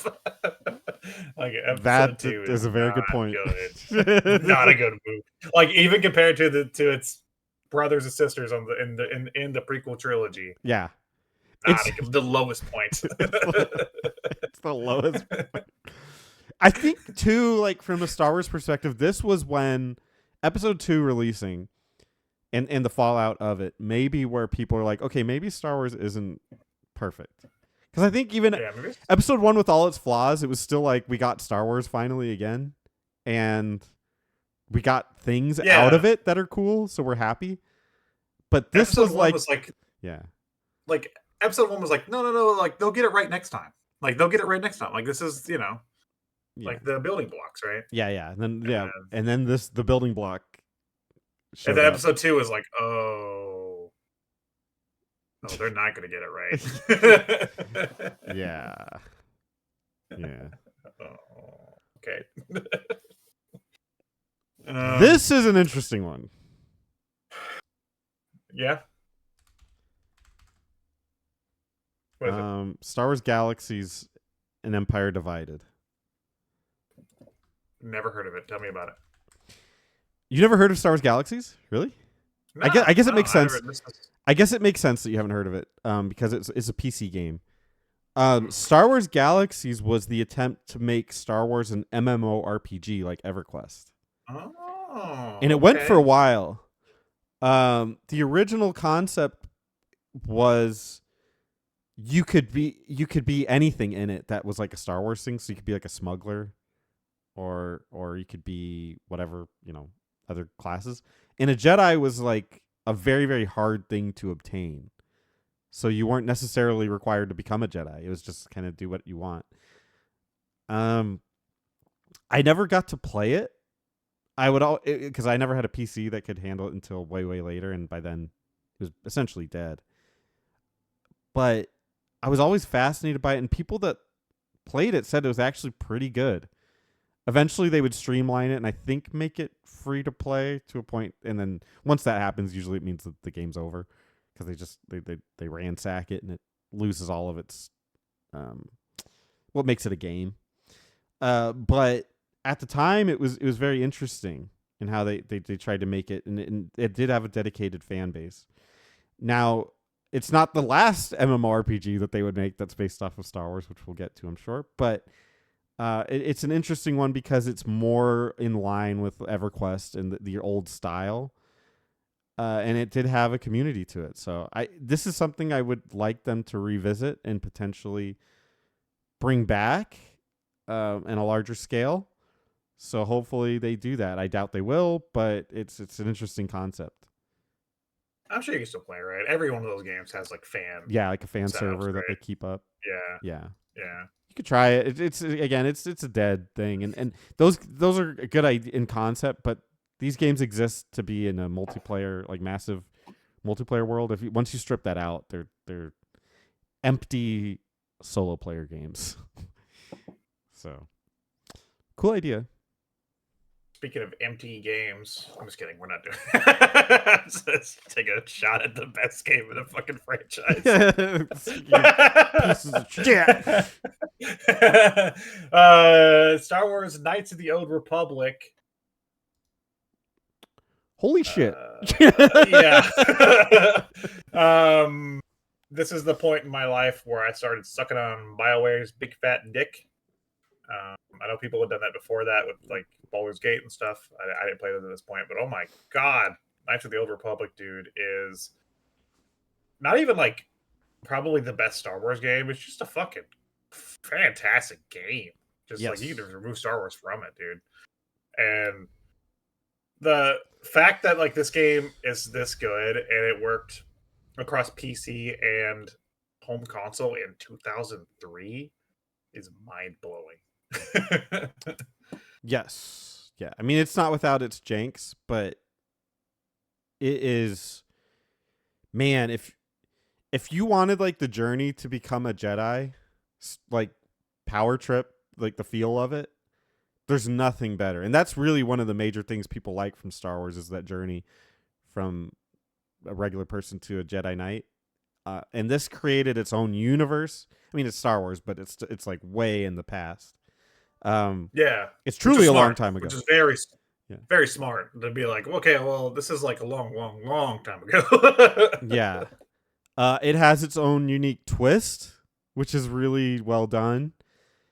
This is to me, and I don't know what your opinion is, but this to me is the best Star Wars game that's ever been made. I think it captures the cinematic feel of the movies, but translates it into a video game with a story that's definitely better than the prequels and the sequel trilogy as well. Yeah. I think, ironically, they should have made this into a movie. They could make it into a movie. They may make it into a movie. They've talked about it for years. They're still talking about it. And like the possibility of doing that. But the ironic piece of it is they will not make it better than this video game. So I almost don't want them to. No. But they probably should because it's a good story and they own it. No, I agree. This probably is the best Star Wars game. I don't know if it's my favorite, but just objectively, this is probably the best Star Wars game. And this game is why, I mean, not now, because obviously things have taken a turn, but for this generation and the next generation, I was such a big BioWare fan. Yes. This kind of led me down that path with them. Again, they have their own terrible story all down the road. But yeah, it's just like this is like the perfect game for a Star Wars fan because not only can you get lost in a universe but it's also like a different period of the universe that you don't know. Like if you never experienced Knights of the Old Republic, like you can easily pick it up today and still get to like play through a part of this franchise they've never revisited in any Yeah. other format. It's great. Um, and again, if they ever do adapt this, I'm sure there's ways for them to do it in a way that's like faithful and like feels respectful to what BioWare created. But even this game's own sequel couldn't match this original game. So Mm-mm. it gets a thumbs up from me. Not from George Lucas though. He said not enough incest. There wasn't enough. He didn't fuck his own sister in this one. Why didn't not? have any siblings. Where's our siblings at? Star Wars Jedi Knight Jedi Academy. This is the end of the Kyle Katarn saga. You are playing as a young Jedi who is in the Luke Skywalker's Jedi Academy that he started after Jedi. And not the best one in this series, but the funniest one. I'll tell you that much. This game's got some jank. It's pretty good.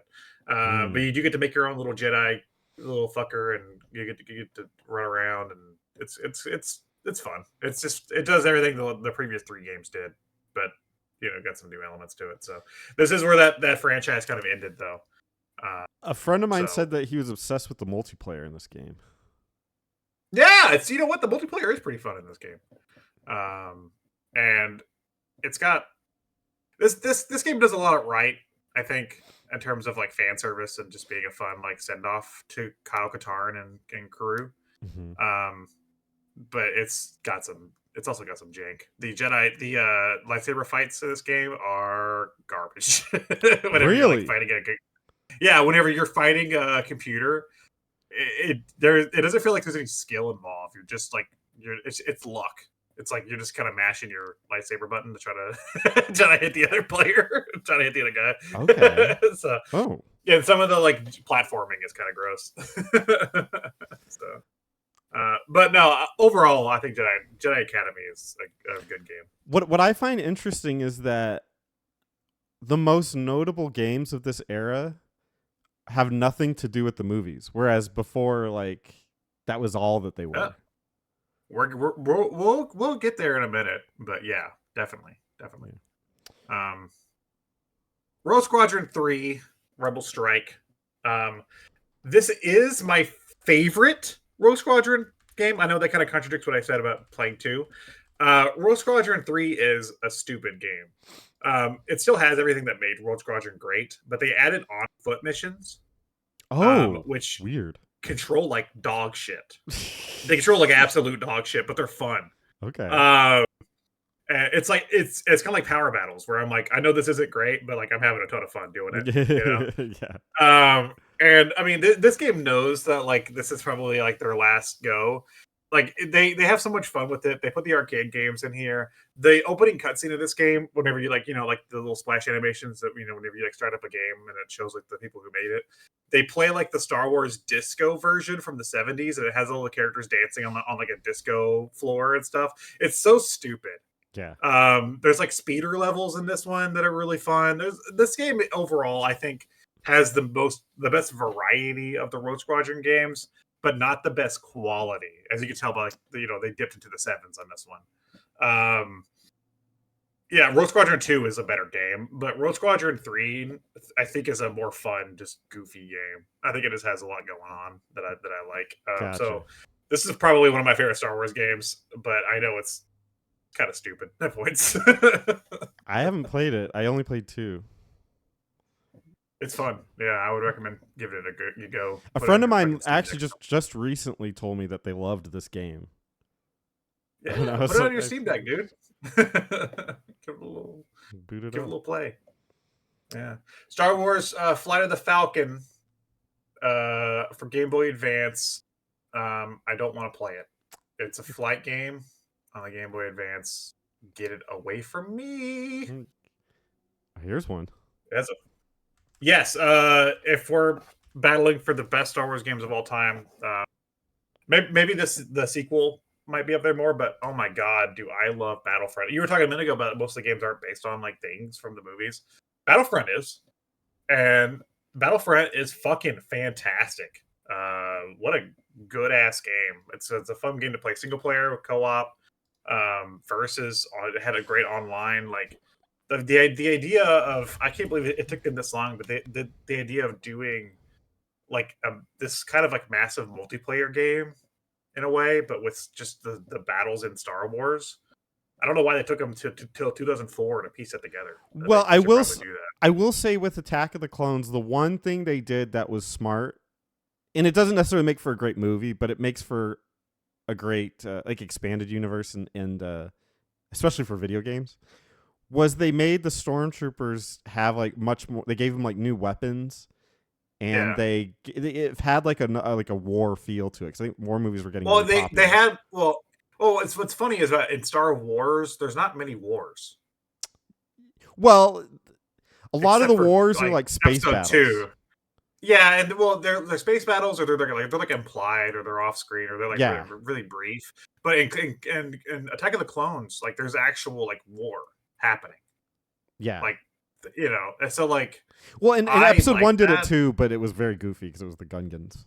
Guns, fuck them. So yeah, it felt. I mean, and again, like the droids are goofy, like Roger, whatever. Mhm. But like, yeah, it made for a great adaptation into this kind of game, and yeah, this is right up there alongside Knights of the Old Republic for me as like one of the best Star Wars games of all time. I have So a crazy story. I think it's about 2, but on the PSP. We'll get to it. okay. Star Wars Galaxies jump to light speed. It's expansion. They say jump, you say how high. Star Wars Knights of the Old Republic 2 is the Sith Lords. Yeah, I mean, if you like the first one, you're bound to at least enjoy this one. And it's from Obsidian. Yes. Which we Obsidian I think is seen as like this, and like what's the other one? Fallout New Vegas and stuff is seen as like the lessers of those franchises. But I actually I like really respect Obsidian as a developer, and like they're still good. Like they're still a pretty good development studio. I mean, granted, I don't play all their games, but like I enjoyed like the Outer Worlds, and I enjoyed Pentiment that I played recently. Like they're still pretty solid. Man, Pentiment is nothing like any of their other games, okay. but like still, like yeah. Pentiment is a game that looks like a Renaissance painting where you talk to people and your choices matter and stuff. It's like weird. It's cool though. I look at Obsidian as a B company. I don't know if that's fair though, because they've done some good stuff. I like the South Park RPGs a lot. Were pretty good. Those are Obsidian. Like yeah, like that. Like they have moments where they excel. Yeah. And then, but one thing that they almost can't seem to escape is they can't. One, they can't really release a game that isn't janky as fuck. I mean, South Park, I guess, wasn't, but it was also like basically a side scroller. Yeah. So it'd be kind of hard to fuck that up. But like, they're all their games are good with an asterisk. It's like KOTOR 2 is really good, but it's unfinished and it's super glitchy. Yeah, I think they're often seen as like the other guys. Yeah. Yeah. And I don't know if that's as fair for the studio, because like unlike companies like BioWare and other companies that have worked, that they've like kind of worked alongside of or like worked behind, they've never strayed. Like they're still good. Like I would never call them the best studio in the business, but like Obsidian is still good. Yeah, I'm waiting for Obsidian to really like hit a home run and make a game that like everyone's like, okay, this company is on the map, like they're mainstream good. Like they've had some really good games, but I just don't know if they've really caught on. Like Pillars of Eternity is fantastic, but I don't know that it really hit. What was the last one? Avowed? Was that them? Right? I think so.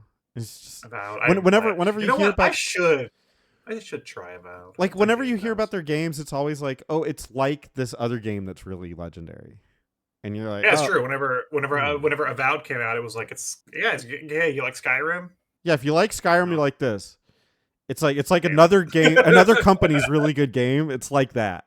Yeah, it's like was the Outer Worlds too. Yeah, you like Outer Worlds. Outer Worlds was like it's. Well, what was funny about the Outer Worlds was it was like, do you like New Vegas, which they made? Right. You know? Yeah. I was like, well, this is like their new Vegas. It's like Fallout with jokes. It's like, okay, interesting. Why can't they, like, they never really made their own great game. It's always been like off the shoulders of other people, and I think that's sad because they're competent and sometimes better better games than the originals, but they're not like. I will continue to support them though, because I think they have. I think they're good and they have potential. Like, I don't know, man. Like they just need a little more juice. I don't know what it is. I don't know what they need. I don't know what they need to be given to like get there. You know. Mm-hmm. Are you ready to move on? Yeah, Star Wars Republic. By the way, we're almost at the 2-hour mark. God damn! I told you this is good. Well, it's okay. We're gonna get there. I think we're gonna fall off soon. Yeah. Star Wars Republic Commando, pretty good first-person shooter. Genius I idea. got nothing else to say about that one. It's an interesting idea because it's a more adult style. Ghost Recon was really popular at the time, and Ghost Recon was more of a almost like a simulation military experience. So it was trying to capitalize on that, which is weird. It's like a weird, because Star Wars was always seen as more for kids, or at least more for accessible to kids. This game does not seem like it follows that at all. And maybe Battlefront also fits into that category of them just being like, our audience is a little bit older. I used to be a Tom Clancy fan, like of the games, and that's why I loved the more like complex, like tactical elements of them that were, meant to be more, I guess, like, quote unquote realistic. Yeah. So yeah, I guess this does feel like that in many ways. Mm-hmm. Good game though. I think like that's all I can really say about it is like it's not the best game ever, but it's a good game. It's a really good game. Speaking of, man, they put this one on Lego bend over and kneel. Because I don't know if you know this, Spencer, but Star Wars single-handedly saved Lego. Yes. Yeah. So, and that was from the toys. But also from their video game division, Lego was also struggling until a little company called Traveler's Tales came along with the stupid idea to make a Lego Star Wars game. And god damn it, it worked. They're still printing money today with this shit. They're still printing money with this fucking shit. Lego Star Wars. Here's the thing about the Lego games from this point on, and Lego Star Wars is lumped into that. They are never the best games on the market. Mm-hmm. But they are like the most reliable games on the market. Like, if you pick up one of these Lego games, this one included, like, you're gonna have a fun little time. But like, it's never more ambitious than that. I think when I think of Lego, I have zero interest in Lego games. I played this one, and it was like, you're right. I had a fun time with it, but would never, like, I don't know, just never devote any effort to it. They cornered the market in like family game and like the family game genre, right? But to me, these games have a certain purity to them, where they're like, I mean, I don't personally have any interest in it, but you can't deny that, like, as a game at its core, this might be like the most pure game that there ever is. It's just got like an element of exploration. You hit things with a sword or shoot things with a blaster, and you just keep going through a world that you're semi-familiar with. Like, in its at its core, like the Lego series is just like pure gaming, and I think there's something respectable about it. So I don't hate the series. I just don't have any interest in it myself. Well, and again, they like cornered this market, and there's a reason why now there's never really like game based on movie anymore. You know, like that was a thing for a long time, right? It was like, Yeah. oh man, I want to buy the fucking over the hedge game or whatever. But like that game based on movie doesn't really exist anymore. Now, if you want a game based on movie, it's going to be a Lego game based on movie. Like that's sort of the market now. Mm-hmm. Is that like, you know, they've realized that like, oh, we can corner this market and we can sell better if we just have Lego game based on Lord of the Rings or Lego game based on Harry Potter or whatever. And then like, guess what? Harry Potter fans are going to buy that. Lego fans are going to buy that. You know, like it's kind of, so it was kind of genius in a way. It's kind of like criminal genius. So like, you know, this is where that started. And I remember when this came out, kids on the fucking schoolyard or whatever are talking up this fucking game. I do feel bad for I believe this came out before episode 3, which was the same year, 2005. I feel bad for anybody that played this and got spoiled the plot of episode 3. Yes, because it came out early. That is so fucking funny. Yeah. If you played this and got spoiled on episode 3. And not only did you get spoiled on it, but they like made fun of it. Yeah, they like it's goofy version of like episode 3. But it's like, god damn. I mean, we all knew it was coming, but like, you know, that's funny. Speaking of episode 3, I don't think we actually stay in episode 3 very long because I think by this point they realize they should get the hell out of there. But we do have the episode 3 game. And you know what? This game's pretty fun. I played it co-op. I never touched this game. But my girlfriend actually played this game. She said she loved it because she loves Hayden Christensen. Oh, where is she? Bring her in here. Let her do the rest of the episode. You can just leave. Just replace me. Yeah. She doesn't have my charm. She doesn't have my my highly advanced video game wit that she could bring. Yeah. So let's not do that. But she said it was good, and I guess that's really all you need to do is appease the normies. Yeah, no, it's fun. It was like I only ever played it co-op because a friend had it, but I remember it being like a fun co-op, like kind of like Jedi Power Battles, like a fun co-op like beat 'em up like experience. Okay, that's a cool idea. Go through the movie, and of all the prequel movies, I think this one works the best for that because like there's the most lightsaber stuff going on in that movie. It's just endless action scenes. I saw this recently as well. Yeah, and like we were going through all the prequel stuff, and then and then my girlfriend, I said some very mean things about this movie, and then my girlfriend I don't think took it very well, so because she loves these, so she watched Attack of the Clones on her own. And now I'm sleeping on the couch. yeah. She one more, like I think we were doing a podcast even, and I like listened to downstairs and I just heard Attack of the Clones playing. I was like, yeah, that seems about right. you would not want to watch that movie with me. I'd be shitting all over it.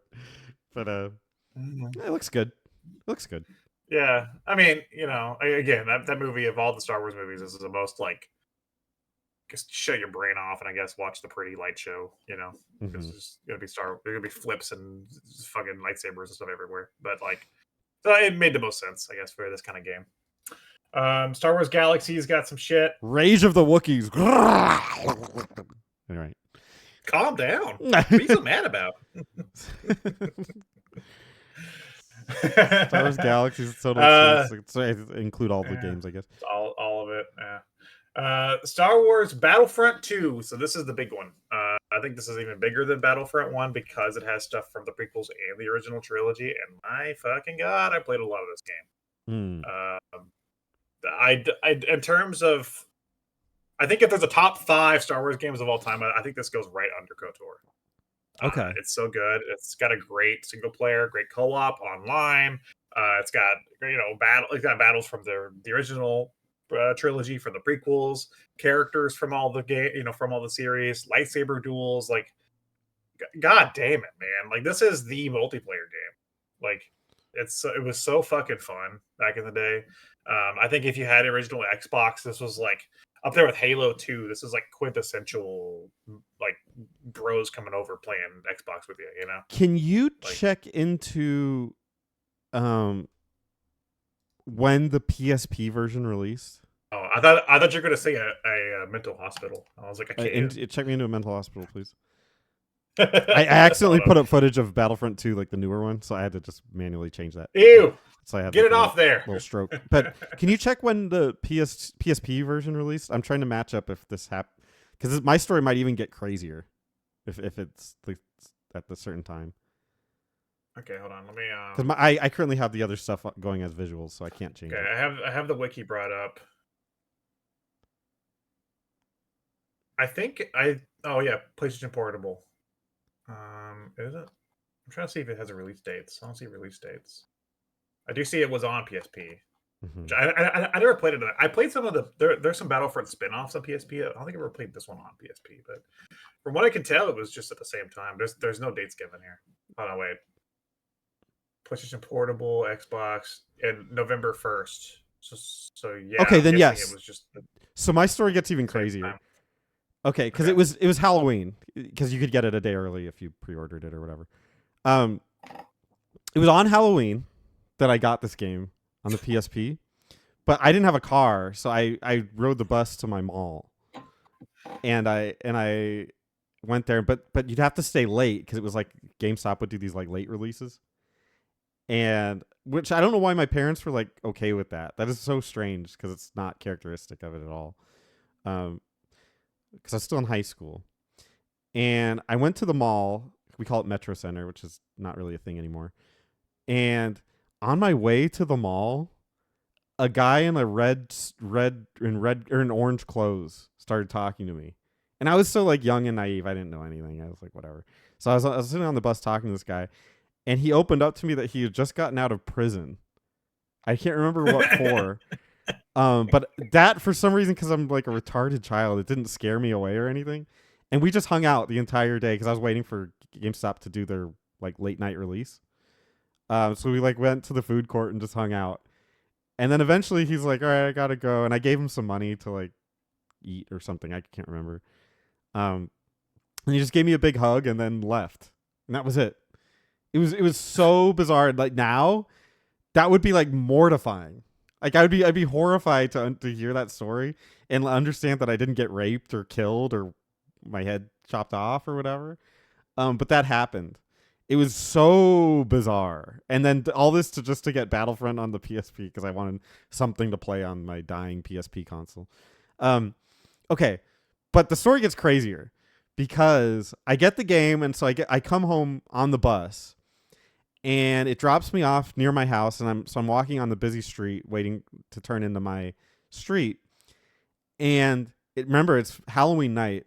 A truck comes careening towards me on the wrong side of the road, and then makes a sharp left turn into a brick wall. And it literally crashes into that wall, and it's like a gunshot. And all I can hear from the truck is somebody going, and then a woman screaming. And I called the cops and like tried to call it in, but I was so young and so stupid. I didn't know what street I was on, even though it was like outside of my house. And I was like, there's a car just like crashed into a wall. And they're like, where is it? And I said, I don't know. And the lady was like, why the fuck are you calling if you don't know where it is? And I said, I'm sorry. I don't know. And I guarantee you those people died. I guarantee it. It was the most insane night of one of the most insane nights of my life. But just like watching convicts and then watching two people just die like in front of me. It was bizarre. God. Anyway, that's my Battlefront 2 story. It is an okay game. Do you ever think that guy, that convict, do you ever think he thinks back and he's like, man, what a nice kid? I don't know. I don't know what I was fucking thinking. What if you turned his life around? What if he was just like at like lowest point in his life and he was like, I don't know what I'm gonna do with myself. Maybe. And then he like hung out with you and he was like, that kid made my that kid turned my life around. Maybe he ran for mayor. Yeah, I don't know what Yeah. happened to him, but yeah, Oh, that's too good, dude. it's insane. All right, Star Wars Galaxies, Trials of Obi-Wan. Let's skip Put that. them on trial. Empire is at war. Empire at War looks like RTS. I'm sure it's an RTS. Yeah, another PC one. It was not very good. Lego Star Wars 2, the original trilogy. This time when they did the original trilogy, it's in the name. Star Wars Lethal Alliance is a game set between episode 3 and 4. And it focuses on what the fuck is that race called that Ahsoka is, whatever that race is called. You Prostitute. play as a prostitute. You play as a member of the prostitute race, and she's actually hired by Kyle Katarn, and he's still here. Prostituta. There you go. Prostitute. Get the prostitute. And it was an alright little action game for PSP and stuff. Empire at War, got another thing. Star Wars Battlefront Renegade Squadron was a PSP spinoff, and it's okay. Lego Star Wars The Complete Saga is, guess what? It's the Complete Saga this time. So if you like both of the original and the prequel saga, guess what? It's complete. All right, Star Wars: The Force Unleashed, 2008. This is a time to be alive, and this is, in my book, in my thoughts, this is the last notable Star Wars game to be released. I'm not saying that there's not other good Star Wars games after this point, because there are, but like in terms of like Star Wars game that really wanted to do its own thing and be its own part of the universe, The Force Unleashed was it. The Force Unleashed, you played as Star Killer. I forget what his actual name is, but I think I knew it at one point. But you play as Darth Vader's apprentice during the original trilogy, who we never heard of or even knew. But apparently, Darth Vader was secretly plotting to take out the Emperor Palpatine. So that is what this game is about. Is about you taking on secret missions as the apprentice of Darth Vader, and then you eventually go on your own path and betray him. Great action game. Got some crazy force powers in the Force Unleashed. And yeah, like I said, I think it's just like in terms of like Star Wars games that do their own thing and like make their own little stories, I think this is the last notable one. So it had like a pretty big impact. I mean, this guy even appeared in fucking Soul Calibur. So, I think this game represents Star Wars excess, and the if you wanted to make like a stupid Star Wars power fantasy, I think this is the game where they're like, let's finally do it, like where we have the technology, we have the ability to make like a stupid Star Wars Jedi game. Let's just go balls to the wall and do it. And I think they succeeded. It's fun. It's like a fun game where you feel like a badass Jedi, and I think they succeed. Is it like a good story, or does it like contribute to? I don't think so. I think it's no. But it's like, this is like a shut off your brain and just go fucking crazy kind of game, and it succeeds in that. So it's a win. Yeah. It's definitely, it was big enough to be like, of 2008 to be like one of the big games that people were talking about. You see them like on like Game Informer magazine and that kind of shit. Like people were excited for this, and yeah, it's good. Star Wars: The Clone Wars lightsaber duel, based on the cartoon. You know what? I like that show. I think I have both of these games in some format. There's this one, and then there's the next one, Star Wars: The Clone Wars, Republic Heroes. Yeah, they're just based on this cartoon, and they're fine enough games. The lightsaber duels was like a fighting game, and then Republic Heroes was like a co-op adventure game. So, Star Wars Battlefront Elite Squadron, another Battlefront spinoff for PSP. Lego Star Wars 3, The Clone Wars. This is also based on the Clone Wars cartoon. It was pretty big at that time, so it makes sense that they would want to do that. Also, they were out of movies to do for Lego. They had already done all of them twice, so they were like, "Oh shit." The cartoon show, yeah. But honestly, though, again, the Clone Wars cartoon. If you want to watch it, like it's actually the best thing out of like that of like watchable media from the prequel stuff. That's what I always It's pretty heard. I've good. never seen it because I don't really watch It's good. cartoons, but I've always heard Yeah, it's the I don't best. know if you'd be in. I don't know if you dig it, but if you ever feel like watching something Star Wars and you want to watch something you haven't watched, like I'd say give it a go. It's pretty damn good. Okay. Star Wars: The Old Republic. Tell me about it, Spencer. Star Wars: The Old Republic is the second attempt at an MMORPG. It is more focused in the style of the KOTOR games, and it's set in that universe. It's hard. The original, you have to kind of look at these games because they're more live service, so they go through changes and iterations. Like now, it's basically a free to play game, and it's pretty garbage. But the original bones of it were really, really good. And what made it unique was you could play as a class, and that class would have his own story. So it gave you a lot of replayability. Whereas most MMORPGs, they have some maybe class specific quests, but they're not their own stories. You're still kind of playing a single story that plays out. But these had their own stories that in their own characters that would play out. So each play was very different. Really good. A lot of voice acting and a lot of cutscenes. And even you could even play like missions together with friends, and you would roll to see who would respond to each, in each conversation tree, and then it would go with whoever won that roll. So you would, even though you were a light side character, sometimes that person would pick a dark side choice, and it would affect the story. So really, really fun. I loved it. Now you can still play, and it's cool to see the stories, but the gameplay is so watered down that there's no real point to go back to it. But at the time, it was absolutely fantastic.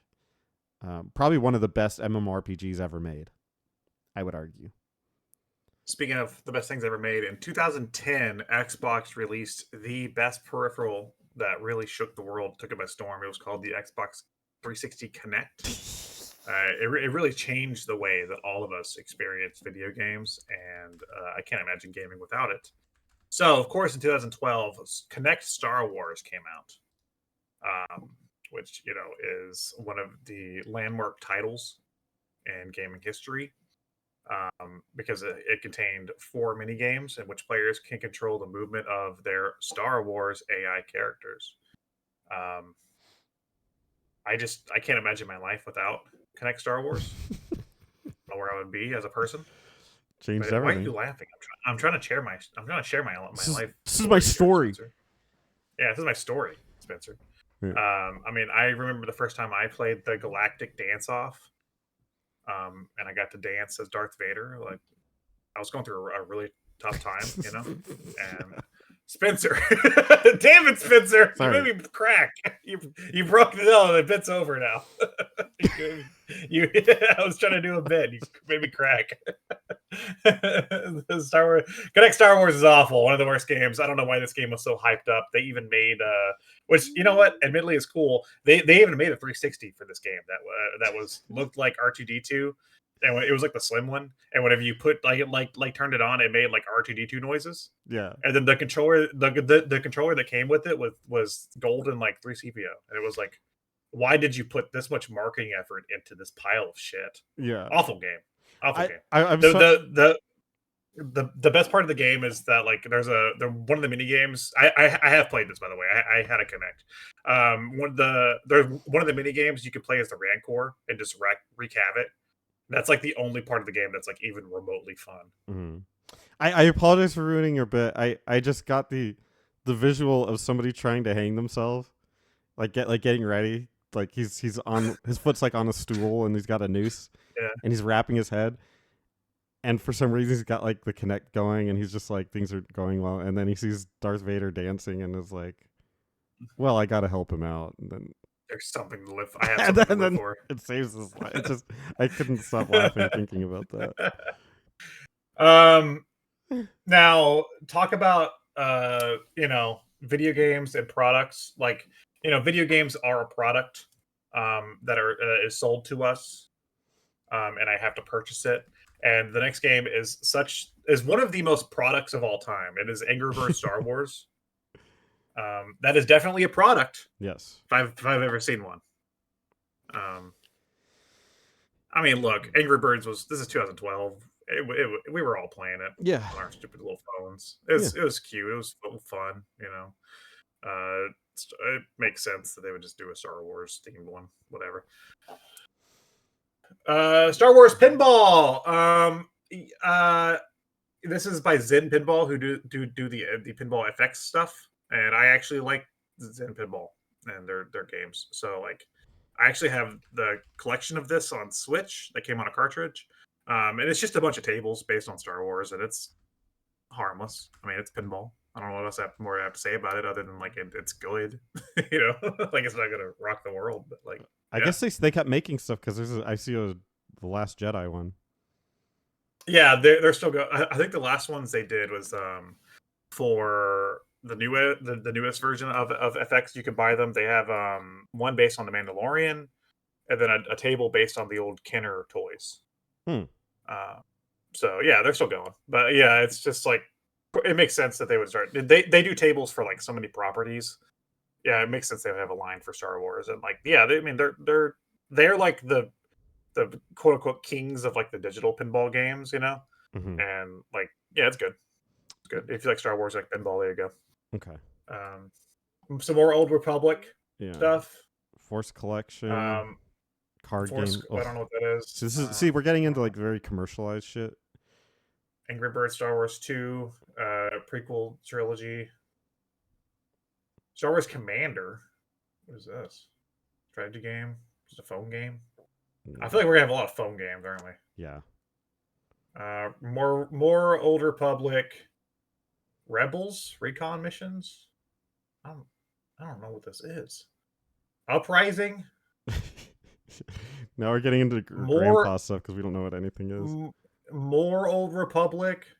Galaxy Heroes. That's definitely a phone game. Yeah, that's definitely a phone game. All right, here we are. Battlefront. I remember hearing that Battlefront was going to return, and all of a sudden I just had a boner in my pants, and I was like, "What the fuck? What happened?" And then I heard that it was being done by DICE, and then I had the opposite of a boner, like my penis retracted into my body, and I was like, "Oh no, where did my penis go?"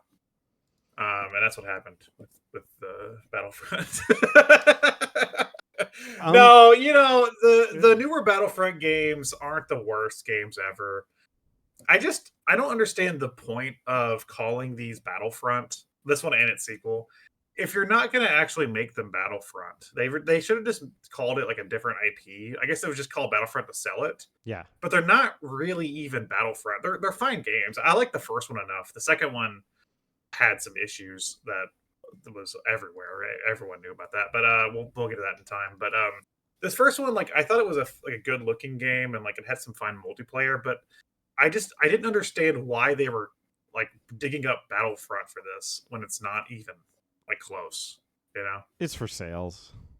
We need money. Yeah, it's a very pretty game. They're was it like Snowblind Legend or something? I can't remember the name of the engine. But the engine they use is very pretty. And it's a solid shooter. It's pretty fun for what it is, but it just felt very empty. It was like hollow, yeah. It was good, and you would play it, and you're like, this is really fun, but there's no like driving force that keeps you playing it, and so you just go, okay, well, they might give you that. They might give you that, Spencer, with the second one. We'll see. Star Wars, Lego Star Wars Force Awakens. So now we're entering that era. Mm-hmm. Old Republic got a thing. Battlefront VR missions. Oh yeah, the VR stuff came out. I forgot. I think I played that once because I have the PSVR. I don't remember if I liked it or not. Star Wars Battlefront 2 came out, and my God, what a controversial time to be a Star Wars fan. Because it was the news for this game was fucking everywhere. This was like the gotcha mechanics of these type of games like at its peak, right? Yeah. It Yeah. was like somebody like estimated it. I forgot how much it was, but it was like you would have to spend like a crazy amount of money just to get Darth Vader. Like it was nuts, And it's like, what do you want? You want Darth Vader when you buy your Star Wars game? Ha! Yeah, right. Yeah, Yeah, yeah. and This was like peak like trying to the publishers and gamers trying to find that middle ground where what's acceptable to pay for a game. yeah, Which I I think this understand got their plight on that too. By the way, well. is This game got banned in some countries, right? Because it was considered gambling yeah. for like kids. Yeah, and Yeah, I don't want to be totally unfair to publishers. I know that's a weird thing to say because they're kind of money grubbing, annoying people. But to be real, like at this point, we're seeing we're seeing it now. But I think they were trying to avoid games being over $60 for like the longest time. I don't know why they had dug their heels into that. But to compensate for that, you could just watch like DLC get more and more money grabbing and more crazy because they yeah. weren't like making money off these games anymore, and they had to make it up somehow. And so for I think that this point you're seeing like the breaking point where they're like either they resort to gambling to make money or they just raise the price of video games. And I think after this generation we're just going to see them raise the price of video games, and now we're seeing it kind of go a little crazy with the Switch and everything. But this game is at the battlefront of game publishers trying to figure and gamers trying to figure out what is acceptable and what isn't, and they decided this was unacceptable. And it sucks because like that's what really ruins this game because like the game itself's pretty good. Yeah, no, it's Like completely solid. like yeah, like the gameplay. I like the fact that it had like one of the coolest aspects that I think made it feel more like original Battlefront was the fact that you not only did you have, of course, people like doing the shooter stuff on the ground, but also like you could take to the skies and fight in the skies above the battlefields. Mm-hmm. And I was like, that's such a cool idea. Yeah. That works really well for Star Wars. So like it felt closer to Battlefront than the first one did, but it's just all the fucking gotcha mechanics of the gambling shit really weighed it down Yeah. and kind of ruined the experience. So we got Vader Immortal Star Wars VR series. Remember VR? Remember everybody playing VR games? I've never played these. I had VR. I never played these. I don't know if they're any good or not. So we'll move on. The Old Republic. Yep. Is back. Star Wars Jedi Fallen Order. I've never played this one or its sequel, but I've always kind of been interested in it because it looks and seems like they wanted to do what they used to, where they like make a new character and like set like a new story, right? Mm-hmm. And it looks like I haven't experienced anything with these games, so I don't know what's happening in the plots. But I just by the description here, I see it has something to do with Order 66, so that's like interesting. I've always heard it was kind of Dark Souls like, which is actually what scares me away. I think there's in game development, at least for a time. I think they stopped now, but for a time it was like I think they people wanted to draw in Dark Souls fans, and I think the way they thought to do it was to say it's like Dark Souls, Mm-hmm. and that couldn't scare away a Dark Souls fan anymore. Because people that like Dark Souls games, they like it made by FromSoft. Yeah, they don't want the other ones. That's the thing. Yeah. So if you tell me it's it's like saying drink my new soda. It's like Coke. Well, guess what? Coke fans don't want to drink it. Yeah, we only like Coke. Yeah. So that's exactly what happens with these, and that's what happens to me. Like I don't want to play them because I'm like, well, it's not from FromSoft, so it's probably not going to be good. Yeah, I played this one. And I thought it was really good. I think saying it's like Dark Souls is kind of silly, but I guess at the time it made sense. It's not really Dark Souls. It's an action adventure game, like almost like Uncharted, but it takes its combat like a lot more seriously. And obviously you have a lightsaber. I guess that's where the comparisons come in, right? Yeah, I would say that honestly, it feels like an action adventure game from the PS2 era. Mm. Uh, so, but obviously with modern, enhancements. I think it's really good. Story wise, I don't give two shits. It's goofy and. Oh, come on, Spencer! I'm just kidding. But from a gameplay perspective, it's really fun. It's really well done, No, and I like it. this one and its sequel, I did hear more about the sequel because I think that was like after that. Like, there's a point to where people stopped comparing everything to Dark Souls. Yeah. I think I heard more reception about the second one, but like both of these are on Game Pass, so maybe I'll give them a try. Actually, you know what I would compare it to is Prince of Persia on the Xbox. Ooh, that's kind of what I would compare. No, now you're speaking my language. Am I? Is that Punta Baba? No, that's George Lucas's language. Oh, that's George Lucas's baby language. Yeah, his little baby language. Vader Immortal Star Wars VR series episode 3 came out. And then Star Wars Squadrons. And you know what? I think this is like one of the most slept on Star Wars games. It's not like the best or anything, but like we finally got another flight game. And not only could you just play it normally, but it plays completely in VR, which is neat. And yeah, it's good. Like, I see this one go. I think it's also on Game Pass, but I see it go on sale for like $3 all the damn time. Yeah. Like, I think this just didn't do numbers for EA, and we're never gonna see it again. Outside of like buying it on sale or something. So like, I think if you like flight games in the Star Wars franchise and you didn't play Squadrons, like I think you should give it a try. It's actually pretty solid. Okay. So yeah. Lego Star Wars: The Skywalker Saga is the last Lego game. I do have this one. Actually, I have all of them, but this is I did play quite a bit of this one. Interesting thing with this one, they like changed to their own engine, which apparently was like development hell for them, and then now they're not using that engine anymore. They're going to be using the Epic or whatever the fuck, not Epic, whatever that fucking engine is. Yeah, apparently they had a terrible time with the engine.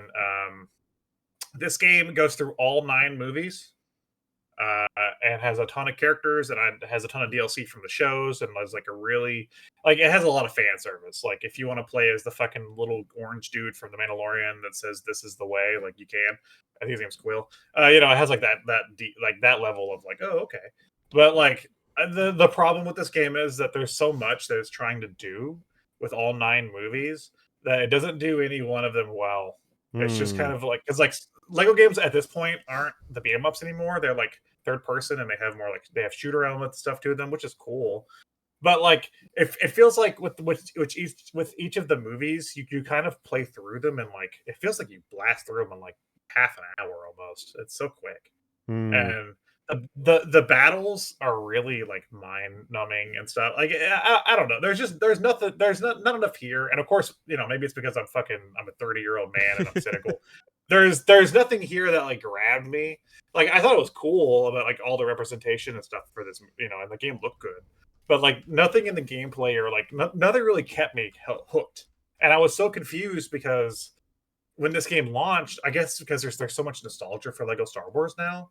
Whenever this game launched, you look at like IGN and it was like, Lego Star Wars is back, baby. And it was like getting like crazy good scores. Yeah. And I was like, I played it and I was like, this is like okay. Like, this is like serviceable. Yeah. like you could tell like there like not enough effort was put into it. But again, that could have something to do with the crazy development hell it went through. So I don't know. We are missing some titles here, so we'll talk about them, but let's just get the ones on here out of the way. Star Wars Hunters was a online Overwatch type game, and I didn't play it till recently because it's shutting down in like October. So you can get on there now and play and get all the stuff, like all the cosmetics for free, and just kind of play. And I guess it just didn't perform. It was on mobile and on Switch. I guess it just didn't perform, but like it's not a bad game. Like, I actually kind of had fun with it for like the little bit I've played of it. Okay. Yeah, you just kind of they have like their own made up Star Wars characters, but they're all like people like they're all kind of like stereotypes, like the bounty hunter and the Jawas and the rebel and the whatever. So like they're all this like people and like classes and races and stuff from Star Wars you would kind of like associate. They're like new characters that they could I guess they were trying to market as like their own version of like heroes from a hero shooter, which is not a bad idea. Yeah, it's not awful. This Um, this IMDb just kind of cuts off here. I don't know why, because it has things that are yeah. pretty recent. But obviously, the the Star Wars Jedi game has a sequel. Survivor. Yeah, so it's more of that. But the other one that it's missing is Outlaws. Yeah. And I've experienced neither of those at this point. Um, I I want to play Star Wars Outlaws, but I don't want to buy it, and I don't want to give Ubisoft money. Yeah. But I want to try it though. Like I want to just like give it a go, see if I like it. But It seems very generic from everything I've seen and read about it. Like it just seems like another game that they would make. It just has like open game has a Star Wars like, skin on it. I could be wrong, but is it just one of those like open Ubisoft objective games? I think so, but I mean, God damn it. I could be wrong, but like honestly, if you think about what else would it be?